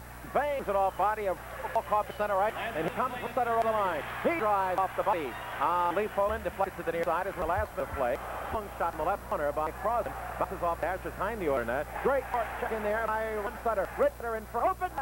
And it was so fast move. Tockett has angled the skin curve, and he couldn't make the play. As we have 38 seconds remaining in third period. There goes Phil Anderson. He can touch it all the way around behind the Philadelphia net. And a amazing performance tonight under stress strain. The fans are realizing that. Risen as the pain of the tragedy this week has lost in the effort of Flyers' work ethic. And perhaps could not have been a better opponent tonight than the Oilers. You would come in here ready to play. They're champions of the league and now growing a rivalry. Their Stanley Cup opponent of last year. And coming up along Washington on Tuesday. When the Flyers came up, they gave Jensen help. They got 5. They finally made the Oilers pay for their indiscretion, foolish belief, by bringing home 3 on the advantage. Up in this period, the Oilers 8, Flyers 9, 32-3 for Edmonton for the game.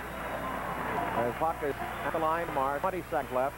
It's flipped up to the Edmonton bench on the near side, and will come back to the fire line once again. So this one was 6th of the game. 8 goals scored in the third period. 4 by Philadelphia. It seems to be in the Flyer bag. It would be the 13th victory, 15 games, and their 11th victory in a row to tie mark that they set at the end of last year. And again, it's the draw on by Craven to far side. And Crosman to McCrimmon lifts it up to center ice. And my friend, the Flyers have given their gump. They're still tonight. 4 seconds remaining. I can only think now the game has come to an end, but I don't believe that's accurate. Or is it? Yeah, that's it. I put a whistle blown. The game is over, and the Flyers have won 11 in a row, and you can only look down again at the emotion give and take by Darren Jensen and the Flyers. The need is a big effort for young men and tremendous pressure. And under great emotional strain as the team on this night, and he came up large as life. Coach Erickson said in the week, he said, Pelle Lindbergh, love to win. Maybe it's the best thing we could do for him.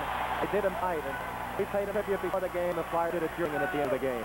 The shot in the last period, the Oilers 8, aim total 30 to the Flyers 9, the game total 30. There were 25 penalties in the game, 15 to Edmonton. The Flyer goal scorers now, Salaprop, Ritzler, and Brad McCrimmon.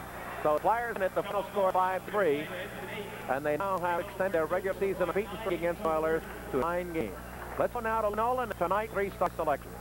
This evening's 3-star selection is made by Jake Greenberg, sports editor for the Daily News. Star number 3 from the Flyers, Darren Jensen.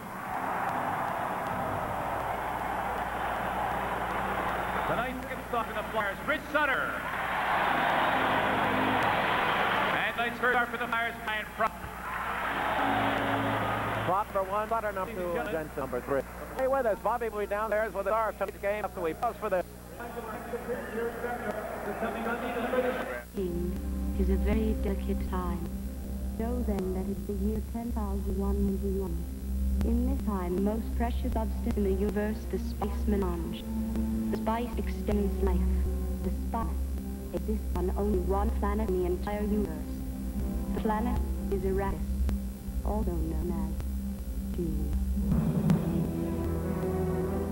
You are out to enter a world. The unexpected. Many dangers exist in Arrakis.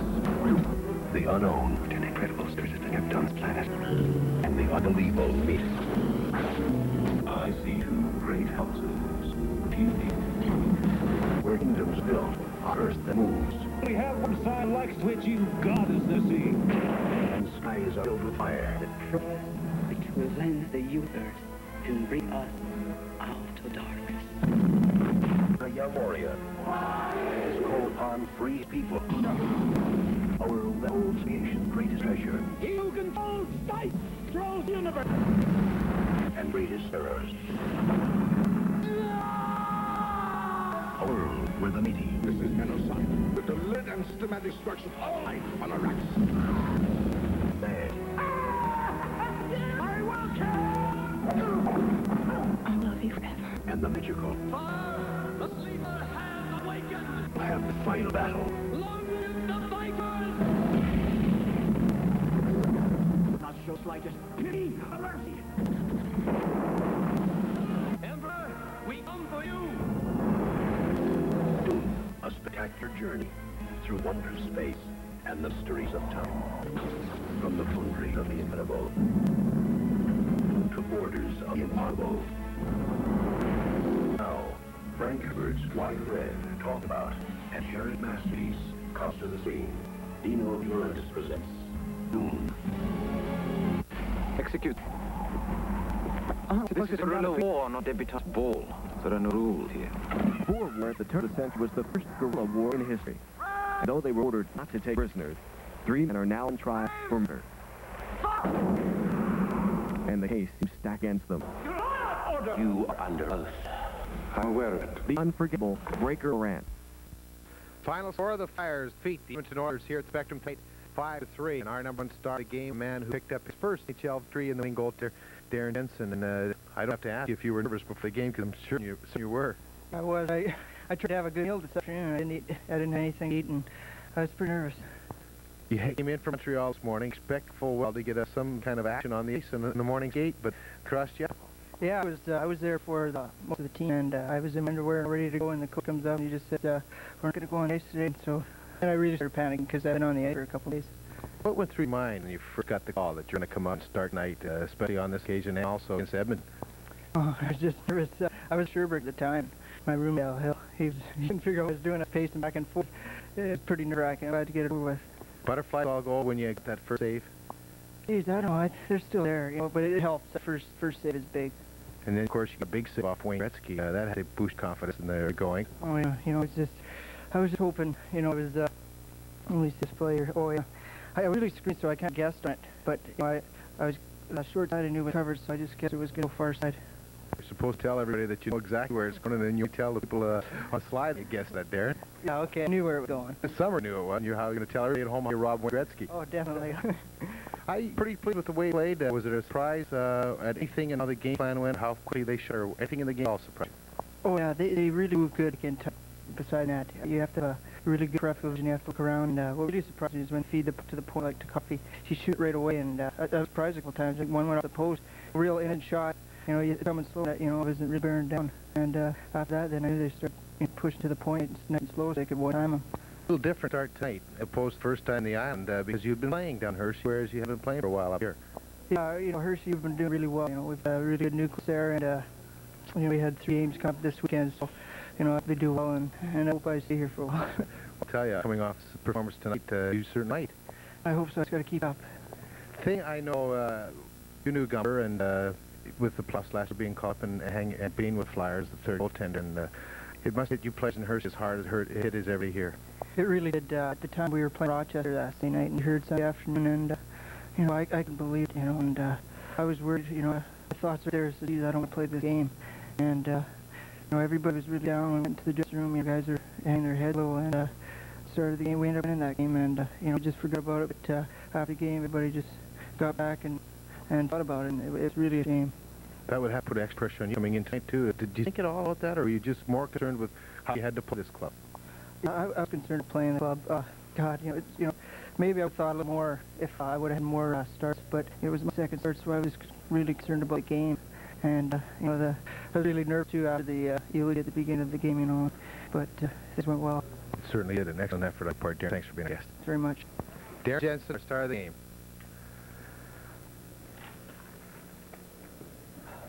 Well, Mark Howe opened up the scoring for Philadelphia at the early part of first period with his 5th of the year, and then Larry Melnick in second, tied with his second. Then power plays went to work. It seemed there was just nothing but power play situations for both clubs. Casinasalo at 24 seconds on a 2-man advantage for Philadelphia. Prop at 12, or 13th rather, at 26. Then Coffey put the Oilers within striking distance again with his 7th. Then Richie Sutter and Ron Sutter went to work. Sutter got his 5th at 11:04 and his first shot on the ice in that third period.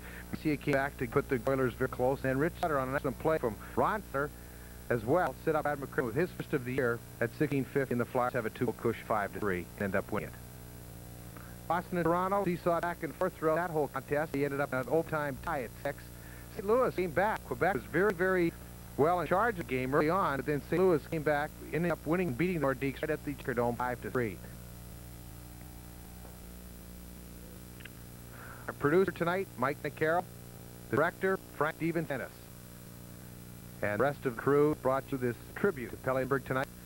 Did an excellent job in the production end of it. And then the Flyers did the rest, as mentioned, on the ice and beat the Edmonton Oilers 5-3 in a fitting final this day. Eddie, an excellent effort on part of this young club, and Mike Keenan said that at the start of the game, that he felt that this team was so strong character-wise and that they're so close and tight that they would come up with an excellent effort, and he wasn't disappointed.